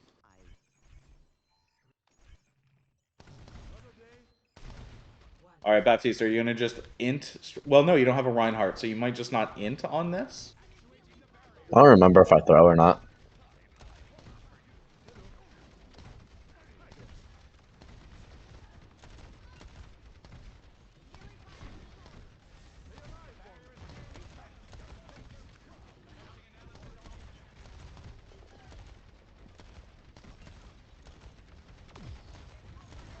Take high ground. There we go. You're actually playing far away on like good angles. What the hell is this? Okay, so both of the first parts, right? When we're playing streets, you're playing kind of terrible, and then like push comes to shove and it's overtime, and suddenly you know what you're doing. Oh, scrim mentality. Also, I'm pushing up too far. Oh, if I hit all headshots, we win those. Yeah, if I hit all headshots. Also, look at this. No, this is BS. Boom. Both dead. Oh. Wait, can you look at their POV? How fast they die? Alright, come here, Sig.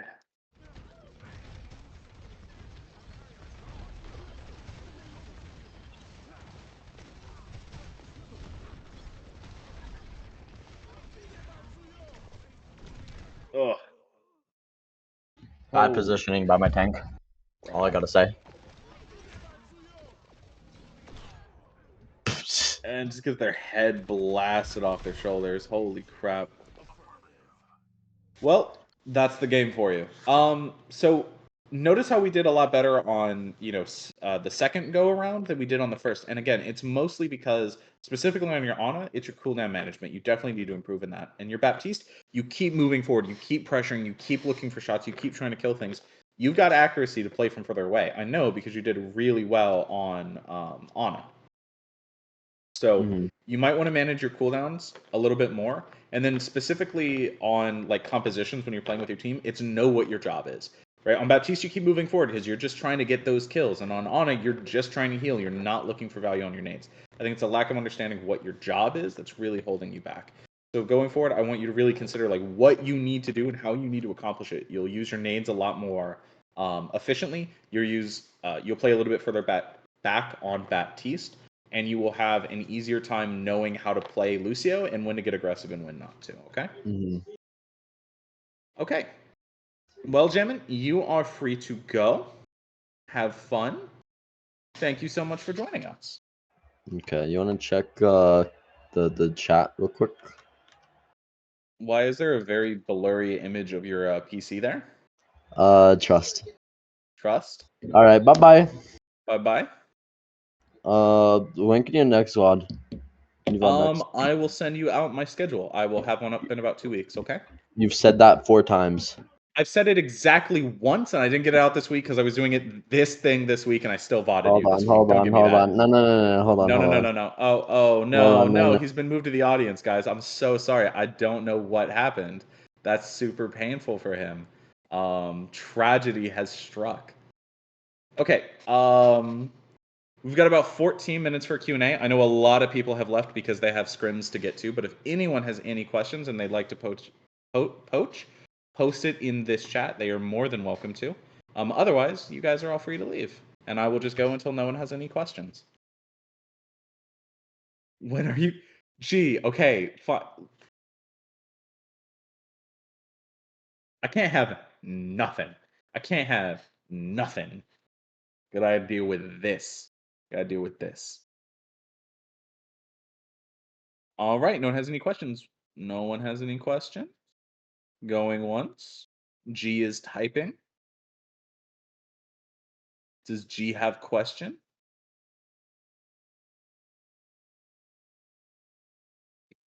Not a question, but I appreciate all the terms that you provided for me for things I already did, like Socratic theory. I got you, G. I got you. All right, well, I guess that is going to do it. Bye, everyone. It was so nice of you all to join me. Thank you so much. And G will be on tomorrow. Same exact time, same basic breakdown, except he's going to have much better VOD reviews because he's much better at doing that than I am.